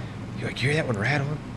I'm like, where? You know, and then if when we'll be quiet, and then you try to find it to get it out of the hurt. You know, like it pulled through, it lived. And, you know, but that caught it, you know. Like when you got it worked it up, just sorting them or pinning them, started that rattle. And like we'll get, like on those registered cattle and stuff, on the, you know, doing everything like they wanted to on all those places I've worked. Like everyone I've been on, at least one calf we've had, maybe not every year, but one a year, just rattle. Yeah. You know, and like you doctor it, you think it's getting sick, and like it'll just rattle. And like we've had them, like, man, this thing is not going to do anything, and it still do fine. Well, I was like that little calf. Remember we was down there at Georgetown, had that pneumonia. I didn't understand that. Usually cows and calves like that don't get sick, do they? But that one did. It was especially in those closed herds. Yeah, like there's no sickness to like be. Like mine, you know, at home, like, you know, my personal cows and calves, like I don't doctor that many for sickness. You don't get no sickness like that. Like, a couple of years ago was the worst, but I took them down to that other pasture and didn't vaccinate before I left the house. And I always vaccinate before I left the house, you know, leave them at the house because they're going to a pasture that's right next to 200 head of yearlings that come in and on a, you know, and they buy 2s and 3s, you know, upgrading cattle. So that was my own fault. Yeah, But I just took them home, gave them all a shot of Draxon, and vaccinated them, took them back down there, and rode right along. Yeah, cattle don't really get sick like that, do they? Like for the most part. And this ain't no different like us. Like when you start going to school, when you start mingling everybody at the same, that's when you get the sickness. When you take them to the sale barn, stress them out, pull them off their mom, they start getting sick. Yeah. Especially like college, those first couple weeks back, you don't have a whole lot going on. There's an awful lot of parties. You're in there with a bunch of people drinking, so your immune system's already suppressed, and that's the same it's just that same stress. Yeah, with the cows. And it goes through. Don't think of it that way though. It ain't no different. Yeah, we're critters too. Yep. And it's the same way in the cow industry too. Like they all make money by selling drugs. I mean, they do, don't they? Like those drug companies. So then they get all this other stuff that they try to they got this. What's that stuff? You got to do this and this. What's the therapies? That was another thing we tried. I ain't buying in on it. I mean, I know they swear by it, but we didn't buy in on it. I mean, they therapized all those steers came to me this spring. Did they? Yeah. Me and Ab tried it on like 250 head. He's like, it's working. They ain't balling. I don't care. They walked the fence for a week after. He's like, he was in his, you know, he's like, and then he said the same thing. That's what you want to see. Yeah, he's like, that shit didn't work, did it? I was like, no. Well, and that's what the guy that buys those cattle and send, you know, they come to me. I was talking to him on the phone, and he's like, you use that therapies before? And I'm like, no, but I've got a lot of buddies that have, you know. He's like, well, what do they think about it? I'm like, well, one thinks this, one thinks that. You know, it's just a mix across the board. I mean, really and truly, I think it's a sign thing in the moon more than anything. I mean, that stuff was kind of expensive. It was like $3 or $4 a head, wasn't it? Something. Don't quote me on that. I don't know because the vet I did know exactly. I didn't do it. They had the vet do it, and they sent I did know me. exactly how much it was. What it cost us per head, but I can't remember now. We used it on those first. I think it was 300 a head probably, and then we pulled the therapies out. Like me and Adam's talked about it a bunch. If it's not an antibiotic, like just like a human's, or like Banamine, you know, like Advil, we know it works, relieves pain. Yep. That's it. Like we're not, you know, or vaccine. You know, you got your vaccines. You got to use those, of course. I mean, we use vaccines as humans, but I like do. I do believe it in the cattle for sure. You know, yeah, you got to. But the snake oil stuff is. Snake oil. That's what it is. Well, they're making. You know, how do you prove it? I only. You know. Like it's not science there. Yeah, like I said, I mean, and now you know all those are ballers too, or not all of them, but look, I mean, some of them was weaned for like 12 hours. Yeah, you know, and I still had cattle they walk the creek bottom. You know, they go down here to this corner that's not the best corner, and then they go back up here to these other calves. And that's another thing we get too. Like if you're going to buy ballers, you're better off to buy them ball and not those 10-day weaning. That just makes them easier to get sick. Yeah, because they're really stressed when you take them to the sale barn. Yeah. Like if you're going to wean them right. If not, just sell them as straight up ballers. Yeah, at least I think at least 30 days. I get by with it on mine. Yeah, we've talked to. I handle my cattle a lot too. Yeah, because he's like that stuff of weaning them for a week or two before you take them down there. Yeah. That just makes them a lot more susceptible to the sale barn sickness. Yeah, they're already kind of stressed, or just coming down off that peak. Yeah, you know, it really makes. They're still kind of compromised. And then you castrate them. Everything we buy pretty much is a bull. Yeah, that's hard on them. And in the fall of the year is a different story, you know, cutting them. But like cutting them now, I don't know. Oh yeah, like cut all of them. We got lucky on all those ones they sent in a month ago. They look pretty and they good. banned all of them, split them. Like they look good, but I was like, man, I'm gonna be dealing with maggots out there. Yeah, it's hot. You know, it's different cutting them in the fall, but. And I mean, I've done both sides of it, and you know, we've had 300 head this year that they've sent to me that were banded. I mean, we've got along really good. There's that one though we doctored back in spring that they'd missed it. It was like up on his belly. Yeah, I remember that. Yeah, but or something. I don't know. It might have been some other kind of a thing. You would think, as big as he was, he should have had some big old set on him. But yeah, I don't know. But I don't know if it's any better doing that or just cutting them. They just bleed more the bigger they get. Yeah, that's the way we do. Yeah. I can feel, at Adams, I feel them, like they're usually if they're 5-6 weights even, I'll cut them. But it depends on how old they are. Like if they got a big old set, then I'll band them and split them. They're 500 and they got the set of a yearling bull. Yeah, it's like footballs there. Yeah, them's too big to cut. I mean, we've done it, but man, they bleed. I mean, we've killed. I mean, it does. Now and then you'll have one die from it, but you have one die from tetanus on the banding them. And we even use the bands that don't have no metal. They're all it's a big ratchet style bander, but. Mm-hmm. Well, and two, like on the calistrate to ratchet deal, you can get them too tight. Oh yeah, it says that you. Yeah, it's better stop at that mark. Yeah, it's better to be at the mark a little before it than over it, right? I'd rather be before. Yeah, than over it. And that's. And like even those, like I've done them, and then they'll swell up all the way up to their. Oh yeah, man. Hey, chest. Yeah, you can give them a shot of that Dex tomorrow. That's the best stuff for that. Yeah. We have a bunch of them things to do that. Yeah, that Dex that's a good indication I've seen. Oh, like because over at Cannons, I'll band all the bulls that we don't put in the cell. Yeah. For the herd bull side, we just band them. They put them in beef pen, and I've done that a few times over there with that, and I just quit using it. What that? The bander. Yeah, I use a California bander. Oh, okay. Now see, we use the. I like it, and of course too, I like because then you can keep one and a couple bands in your saddlebags at all times. So like if you do, like these steers that come in, if a band busted, you could knock it down and band it real quick because it's just a little. S-hook handle fits in your hand. See, I ain't never used one of them. They're handy. I think that is a cow. That's what ours is, right? A cow. Calistrate. Yeah, that's ratchet deal. What the old one he used to have had a metal. Mm-hmm. But these new ones don't. It's Really? all plastic. Everything, the cord. Mm-hmm. When you do it, you just hit that thing and it cuts the cord and everything. It's pretty slick, really. But the big ones, I always do that. We really did. I don't think this year we had much trouble with them. I mean, you'll have them ones that, like you said, swell up down. But usually that Dex will knock that right out. It's just kind of weird how they do it. I wonder what does. Some kind of fluid, I'm sure, ain't it? Just like us having surgery or something. Might be a little off topic, but along the same lines, have you guys paid attention to the New World screwworm stuff at all? I seen something on the note. I seen a thing on it, but I don't I don't know. know much about it. Gotcha. I've seen something on Facebook, I think, the other day, but I don't know. I don't know Yeah. much about it. Oh, well, no, man. He was talking about it on there from down in Texas. I can't remember all he said. I listened to it for a little bit, but Yeah.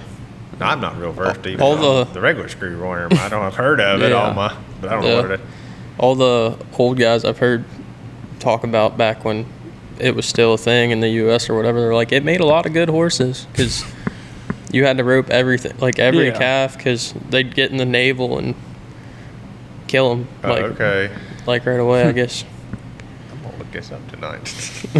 there's no doubt It does about not sound good No. if it comes back up. But there's no doubt about it, though. That's how you make a good horse, is just doctoring calves. Oh, yeah. I mean, the handiest horse you ever see and the handiest person you've ever been around, guarantee you worked on a feeder operation at some point in his life. Yeah, it definitely helps. I mean, like, especially where we live at. Yeah. Like I mean, out west they, is different. They go in like a branding pen yeah, and and get really they brand good. all year or all spring or That's fall. where they get good. We get Yeah. good doctoring cattle out on, Yeah, like a 'cause- stocker operation. Like what? It just ain't the. And I used to have a couple Brandons a year when I had a spring and a fall group. Try to get everybody over and we head and heal them.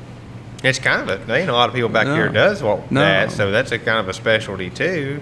Yeah, and there's a place still down in Shelbyville. They still heal and drag all theirs.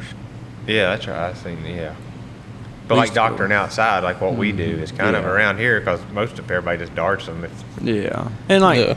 I mean, especially like this set, the steers I got now, where they came in June, right in the middle of hay season. We're trying to get ready for this ranch rodeo, try to get ready for going to the pro-am.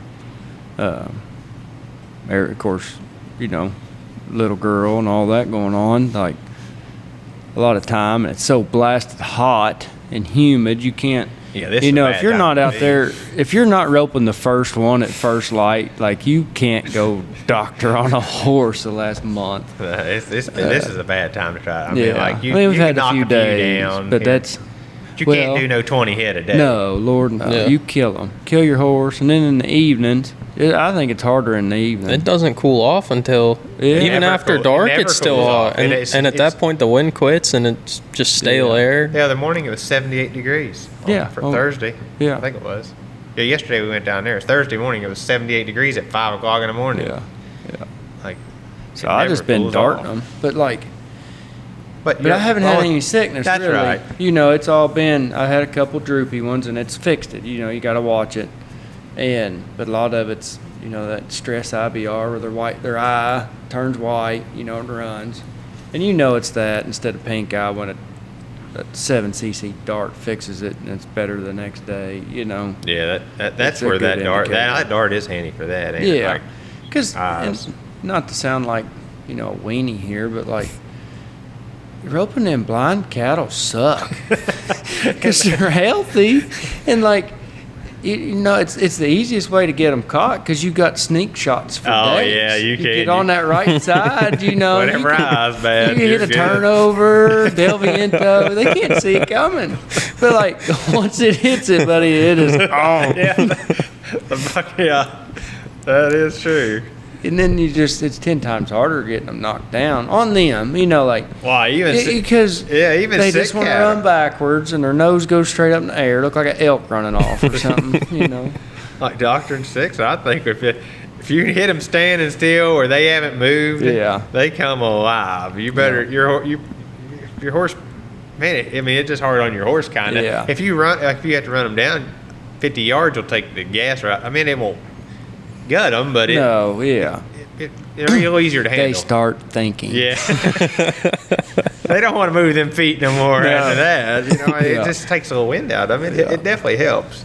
If I know something like a big cutting bull or something, I'm by myself up there or a doctor, and I'm like, I could get a standing shot, I'll take it sometimes. But if I think he's a bad dude, I'm like, I'm gonna run him down. I'm gonna get you breathing a little bit. Yeah. Like I gotta get you down and tie you and everything. I'm like, I'm gonna run him down. It depends too. The biggest thing is the horse I'm riding. Yeah, that's right. If I'm riding that big sorrel horse, that big blue roan horse of mine, I'm like, it don't matter. Yeah. Because they're both quick on their feet and they're agile. Like you on buck or colt, it don't matter. But if we're riding a colt or something that's a little silly or just greener, not so much silly, but get a little gas out of both of them real quick. I will. I think about that stuff, especially if I've got the place to do it. I'm like, I'm gonna run you down. That's the good thing about that pasture where I start those ones. You got that heel. Yeah. That does make a difference. It's not. You got to be careful on it, but it ain't nothing you can't get around. It's way easier. Always go uphill. That one spot's steep enough. I wouldn't dally on it, but just be careful. But just kind that's of another thing about having the longer rope too. You can kind of overcome some of them little obstacles. Well, like down there in that old pond where those hedge trees come, that one calf I loaded the other night, he went and stood in that tree in the shade. Well, and he's like, you can't get to me. I'm like, okay, buddy. So I'm sneaking through, trying not to get scratched all up, and he takes off. Well, I just let that 60-foot throw a little few coils out there, and I got time to sneak through without losing my rope. And then as we get out, I trot up there. Yeah, that's where you really, I think, the rope. But you got to make sure your horse is savvy too. Feel to you pretty well. Because you got to plow him around. Oh, that sucks. Yeah, you're gonna lose it. That does suck. Put you a half hitch on real quick. Get over here. When you're trying, and you can do it. Like I've done it a bunch on them horses, but you're reaching up there and trying to pull your horse around. It's no fun. We had one out there in Colorado. Old boss man. He trained a lot of reining cow horses. I was riding with him for a little bit, and he's doctoring. We'd get 600 head of yearlings in every end of May, and we'd hold them through the fall. And he'd get one of those colts or something, and he'd be wanting to get to the eye, and but that second time he'd do it, he'd just flip it over to the left side and dally and jerk that thing around. He'd look at that calf next time. Yeah, that's a good. Yeah. That makes a difference. There ain't nothing worse than doing that on a horse. No. You can do it, but man, it's aggravating. You're just like, man, so riding your better horses, you're like, whoo, they're just with you so much more. They know what you're. They're thinking what I'm thinking, kind of. They know They know the job. Yep. It's like all of ours. Like when we, once we one man them, we lay them down, but they're trotting up there to that hip on the back side. Like they know where to go. It's to the point like when we get the rope together and head and heel, like they just. We're trying to get them to stay over here. Yeah. They know they're getting all their relief right there. I was gonna say they know where the release is there. They just get to stand there. Then they're like, oh, this is awesome. And it's the same way. Like it don't take long. Like I used to think, man, them horses running those cows down. That's really. They love it. Yeah. Because then they know if they get you up there and you get it caught, then they just get to stand there and get to quit moving their feet. Like they get long, they'll just blow to those Blue's things. figured out this spring that it's a lot easier to stay on that hip instead of blowing past. Yeah, they're like, man, they'll blow. A horse usually it don't take long. They'll blow right to them. They're like, oh, we get up here if you miss, and that sucks. Yeah. For your horse, especially if they get you up That's there. what we was talking about yesterday. You're like, sorry, buddy. Yeah, I'll do this again. My bad. One of these days they're gonna look at us and be like, "You suck." Yeah. There's been days like that. Yeah. But yeah, it's like me and Ryan worked really good together. Me and John worked good together, and then sometimes sometimes it's tough with your help. You just gotta you're like, oh, man. And like when we take other people with us, it's like we got to read them just as much as we read the cattle and our horses. Like those two young boys that have been going with us. They're good. Taylor and Jacob both. Yeah, they. He's catching a bunch of cattle that have been out for a few years, in and out. And you and Taylor had went off after some, and me and Jacob was going after some more. And I missed, and, you know, just right there in the tall grass, just plumb missed. I don't know what I was doing. But I just kind of started hazing it right there in front of him. Perfect.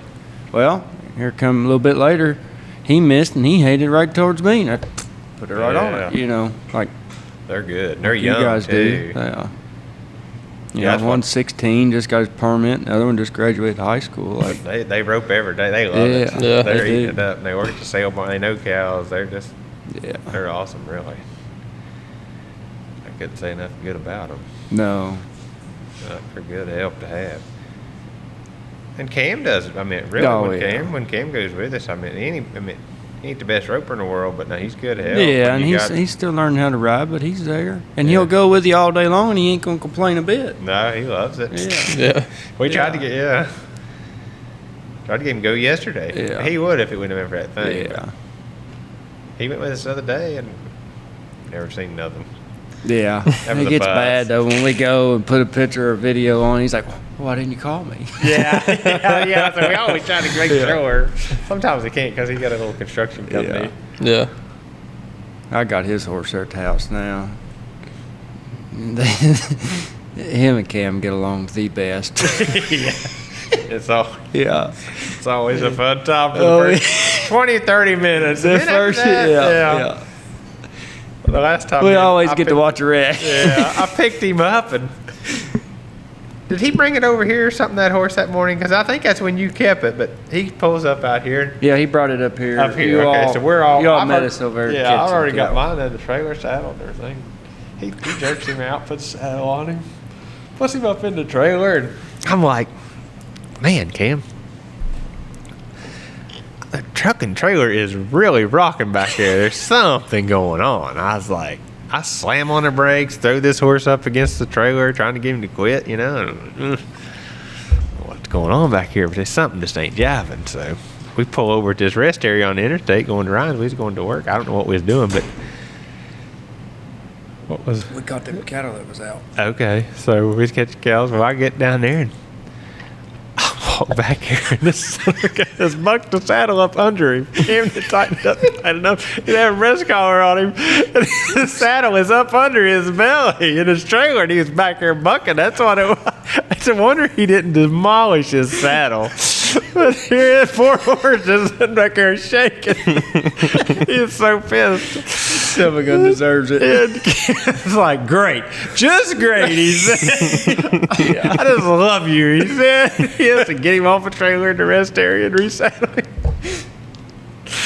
I know. I was like, man, Cam, I was like, something just ain't right. I was like, did you tie that horse up? I said, is he biting them other horses in the butt or something in there? And he's like, no. I tied him short. I was like, you tie him back away from him? Yeah, I'm positive. I was like, I don't think you did. Well, he did. Yeah. That animal, he was living. One day we went, hey, cow trader there, he had no kill cow get out, and he called me. It was on a bean field. And I didn't know exactly where we was going to be at and getting to him, so I was like, I'm going to call Seth, see if he wants to do this. It's one of those days, it's not going to pay good, you know, but, you know, mama cow, you don't ever, a lot of times it's just no big deal, but the main thing was where I knew where it was at, and like, if she got down in them beans in the middle, like, we're going to have to lead her out. You can't do that by yourself very easily on a mama cow, especially old kill cow. And so they come down, Cam comes with him, and Cam goes, pulls so tight, and you know, you could stick a watermelon. That saddle pad, you know. And I'm like, you might want to get his hips a little bit and get him thinking before you get on. Really? Why? You know, he didn't know. And we're trying to tell him and coaching him through it and getting him going, you know. He steps on him. I'm like, Cam, you probably need to keep doing some more exercises there, bud. Keep him moving, you know. Yeah. So we do, and we're jacking around. Well, we see her walking, so we're like, all right, we're going to go over here and over here. Cam, you sit in this gate, because they put beans on this farm now. There's fences everywhere. Like, it's a perfect little, Traps. be a perfect little trapping yard to start some calves in. You know, you can move them around, keep fresh ones in and out. It's all beans now. Then Yeah. all the gates was gone. All the gates were gone because you couldn't shut nothing. Good fence. I mean, it's open. Pretty It's good. decent. Yeah. like, Cam, you sit here, because you can see where she'd been making her circle. She's going to want to That come way, to it if she comes up here, you can turn her. before we get her He's caught. like, all right. Well, I go way out and around this way. Seth's coming this way. We're about to call me Kazi her. She takes off in the brush, and we get her rope, get her knocked down. Here comes Cam's horse right through the middle. About to take us out. Rod's coming into here, and I was like, what happened? Where's Cam? I was like, man, he got here like lickety split. I mean, I seen this horse out of the corner of my eye, and then I seen him go by bucking and then no Cam. I was like, where'd Cam go? He said, I think he got bucked off. I caught a leg. It was dallying. All this was going on at the same time. I look over, and that horse is coming right at us. His daggone legs in his McCarty reins. And here comes Cam's cousin. I'm walking off the hill. He goes, that stupid son of a gun spooked at the fence post. And I'm like, do what? And Seth's like, there's no way. And he goes, yeah, he turned and looked at the fence post and just spooked. And I'm like, all right. I said, because he had his GoPro on. I said, let's see the footage. That was a telltale sign right there. That old head went down, and you're going, He snored a few times, and he was like, Cam's like, by the time he closed, he took a flew in the bargain. He lasted about one jump. yeah. He's figuring it out. He was ready to quit that day. Yeah, wasn't he? he's like, I hate this horse. He's like, I ain't cowboying no more. I'm like, just because you get bucked off. Like, I was he's like, well, you and Seth don't get bucked off. I'm like, we did for a while. Yeah, it happens still, but Yeah. I was like, at least she's in these soft beans. Yeah. Yeah. At least it was a little, soft ground. He didn't get no speed. No.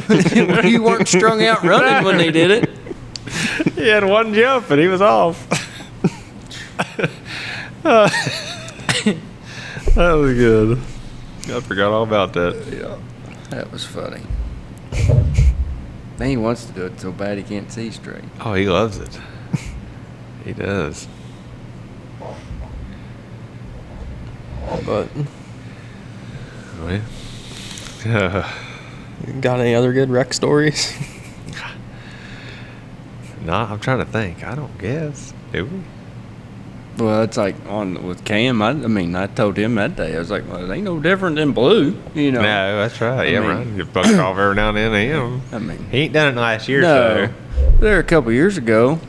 No, it was last spring. I was starting that set for Dave.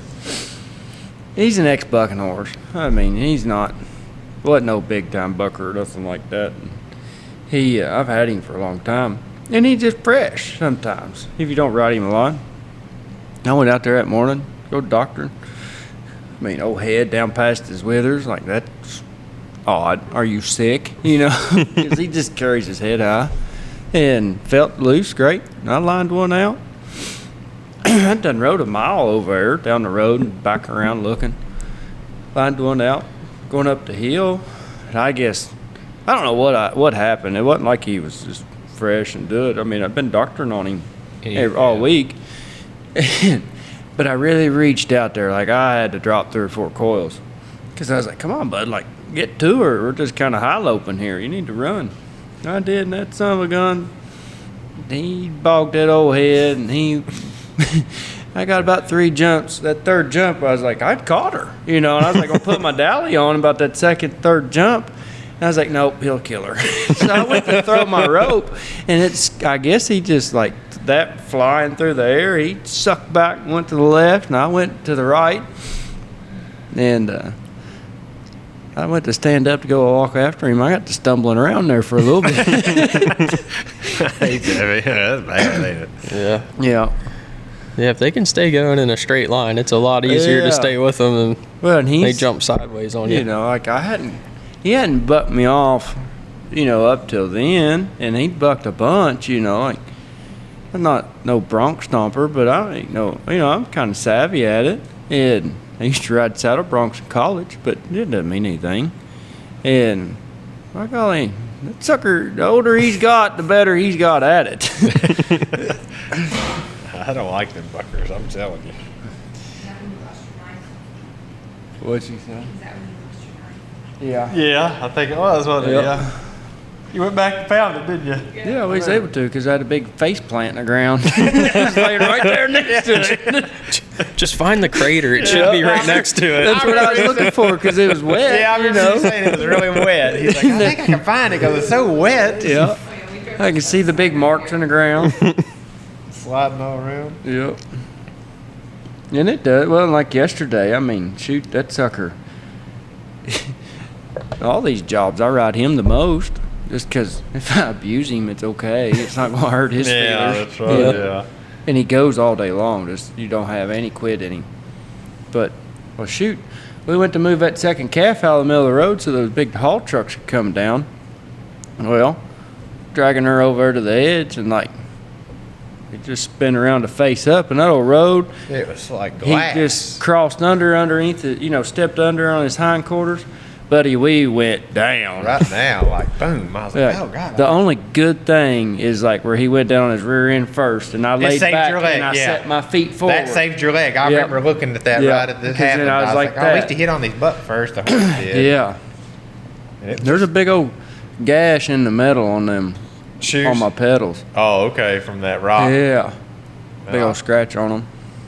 It's good that you got your leg. Yeah, I'd have broke that pedal. Yeah. I was trying to get out because I didn't know what he was going to do. I mean, When he flipped and flopped like that, it scared him just as much as it did me.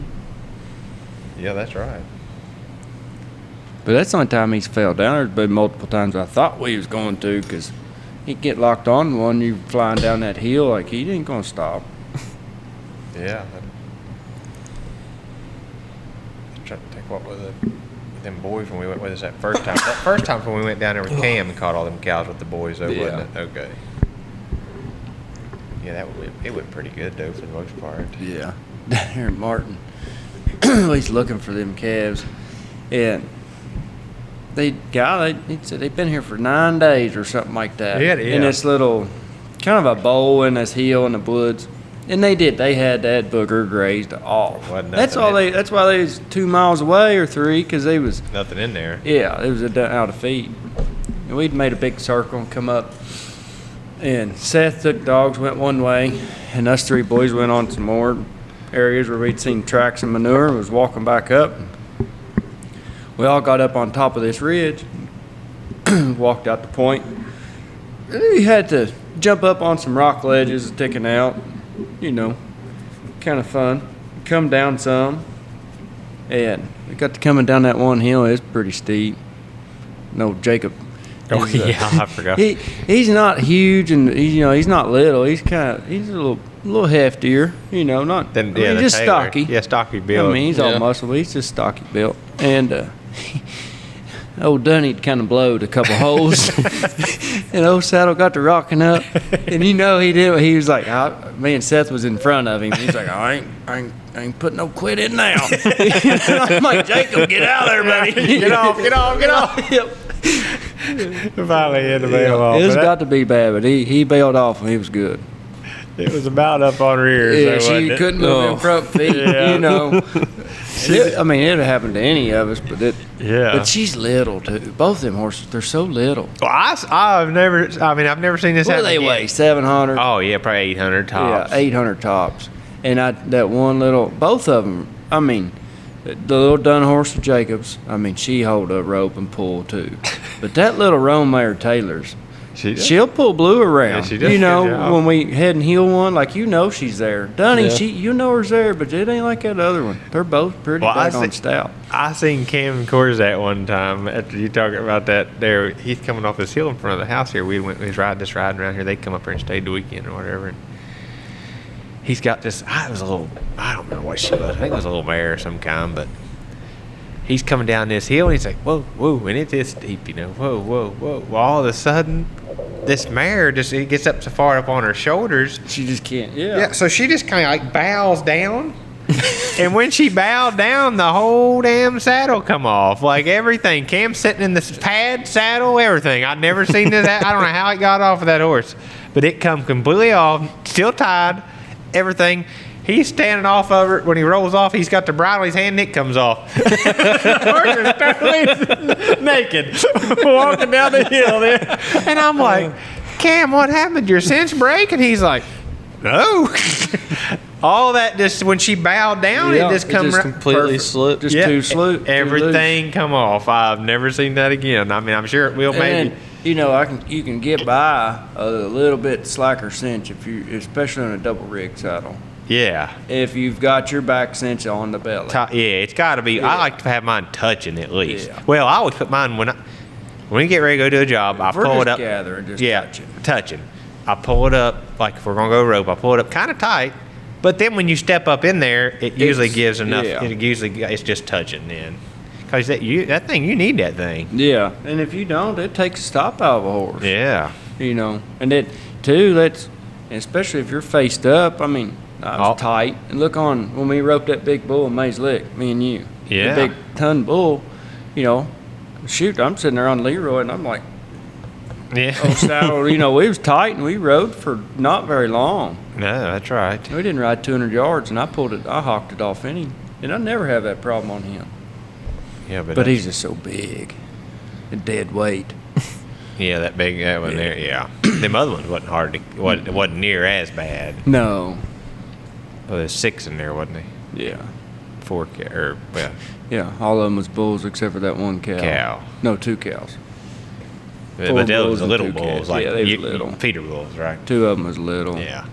Not little, but like wasn't he 9? 8 to 1,000, something like that. One was a little bigger than the other. But that one bull was big. He was 1,900 pounds. He's pretty good size. Which we actually darted him. Yeah, and his son he was at the perfect size to murder everybody. You know, at 1,500 pounds of just solid muscle and fast. Like, you know, they get up there that 1,900, 2,000. They just can't move they can, but not near like them 1,500, 1,600 things pounders. Are dangerous. Yeah. Or wicked. I like darting. If they'll let you, if you can, it's safer. Yeah, it just makes them drunk. Yeah. Not like completely out. But chills them out a little bit. Yeah. Where they ain't trying to kill you. They don't try to kill you, you know. A lot of times you can drive them pretty decent too. Like if you need to, they're not so stupid actually. But these were fence wallers. They wasn't gonna. Yeah. They come feed truck, buddy, but when you shut that gate, they demolished that, buddy. Yeah, they did. Yeah. Well, they didn't like Keith even dragging that feed, which that's typical. When you get out of the truck or something, cattle don't like it. They're fine with you as long as you're in the truck. Yeah, see, he'd been doing the same thing the whole time. That's right. And, yeah, they never did really get broke to it, did they?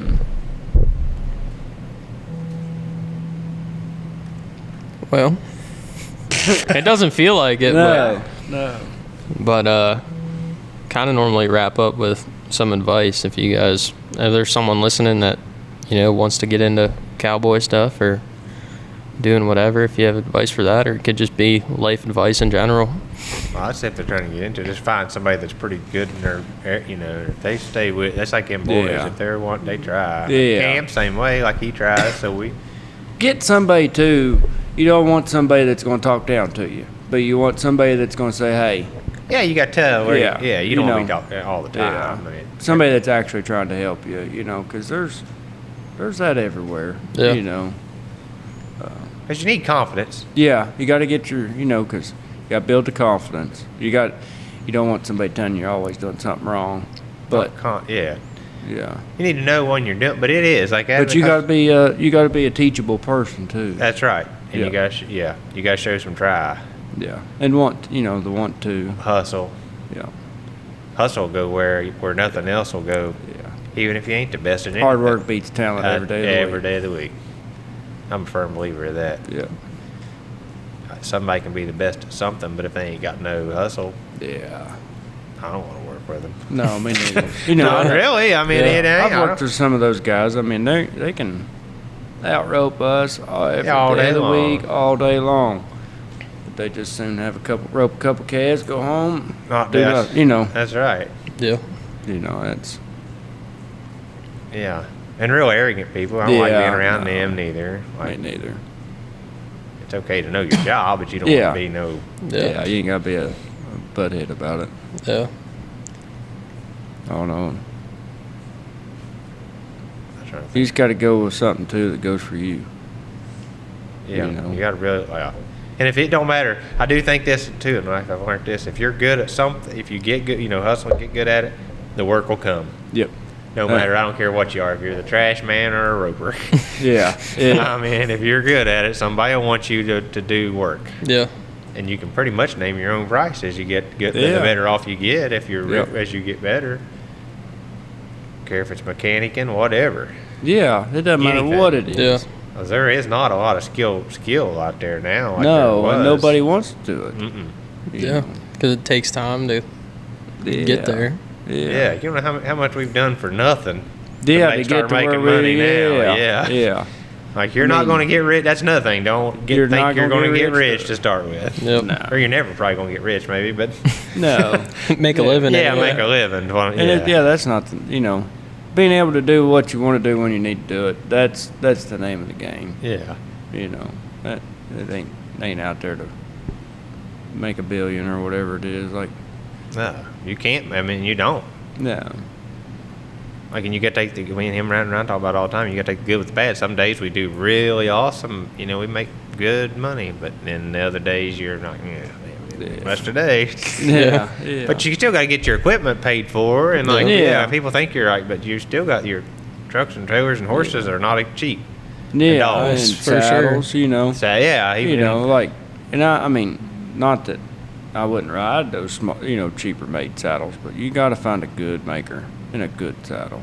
It's night and day, especially if you're going to put days and hours in the saddle. Yeah. yeah, you get sore enough anyway. Yeah. So you end up gone your horse or something too, and Yeah. then they're down for a day or Well, that Longer. And then and- they cripple your horse. yeah.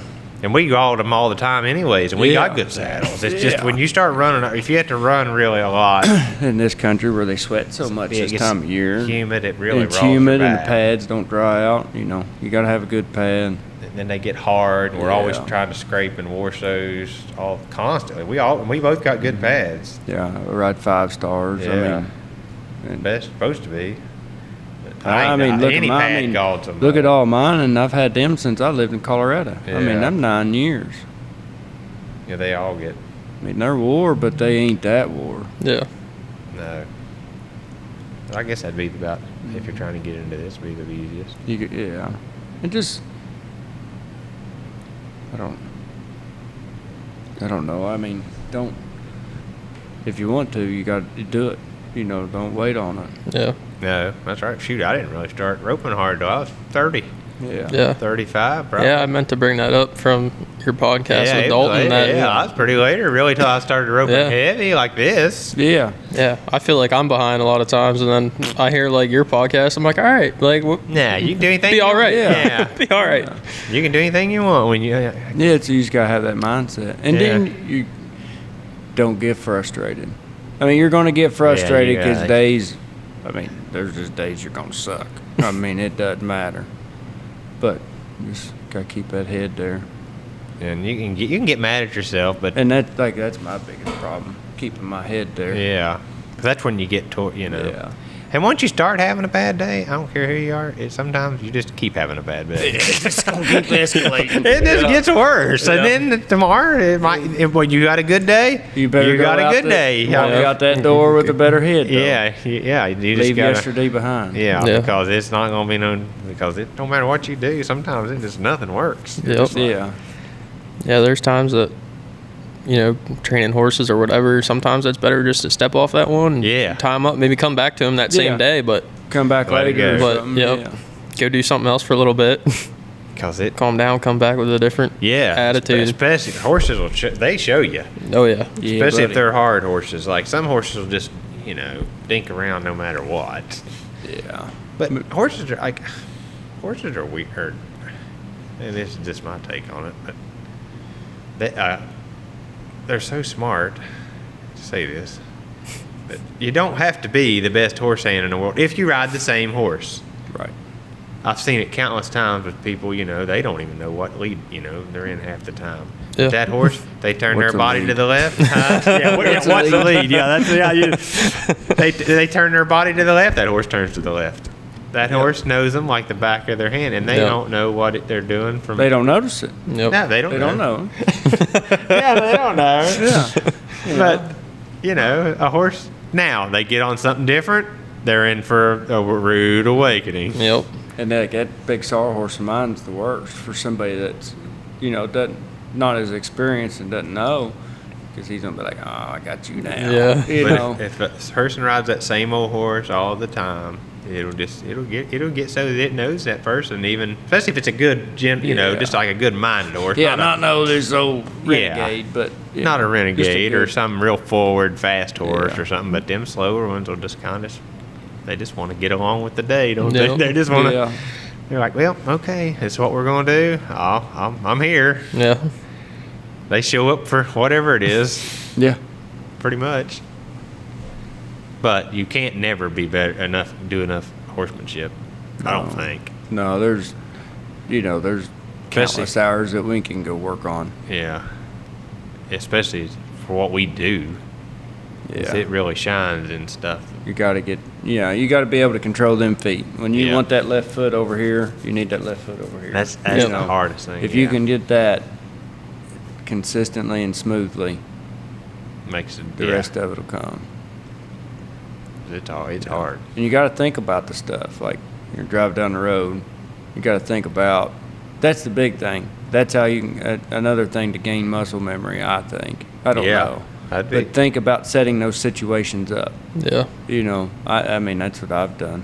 And and like a real forward or fast horse or whatever you want to call them, I don't know. Like you get to their brain through them feet. Yes. Like because you can't do nothing without. You can't make him. Like you're not going to bully that horse or. No. You got to get to him through his feet. And it's hard. It is. Even, I'm not the best horse hand in the world. I get by, but about it. Yeah. John's really good at it. Dalton, and Dalton talked about that, and like Buck and all of them, they got their, they're living doing it. All kinds out of them. Yeah. But.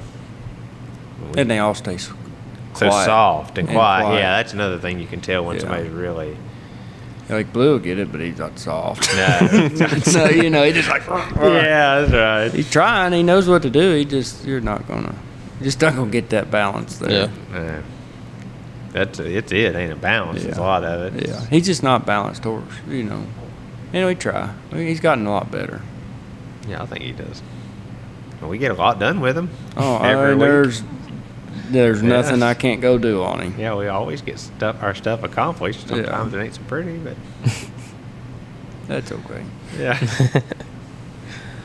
But yeah, unless you guys got anything else, I appreciate you coming on. It was a good time.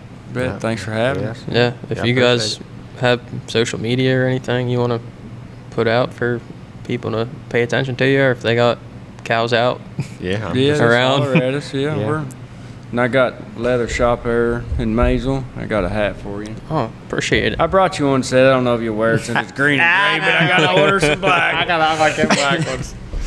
I appreciate it. But just look us up on Facebook. You got cows out, Ryan Owens or Seth Atkins. Yep. All right. Sounds good. Just hit us up. That's how most of our word of mouth. How we don't advertise or anything like that. No. We never we'll post when people. Yeah, we post videos or something. Kind of cool stuff on it. Like we don't post. Maybe we ought to get a wreck compilation or something. We'd sell more. We'd get some more cow catches that way. I don't know. But you just need to put together all those clips with the commentary on the catches. Yeah, that'd be good. That was pretty good. We were watching those earlier. Yeah, me and John up there, he comments on all his. I don't say much. But all right. Yep, I appreciate it. Again, appreciate you guys. All right.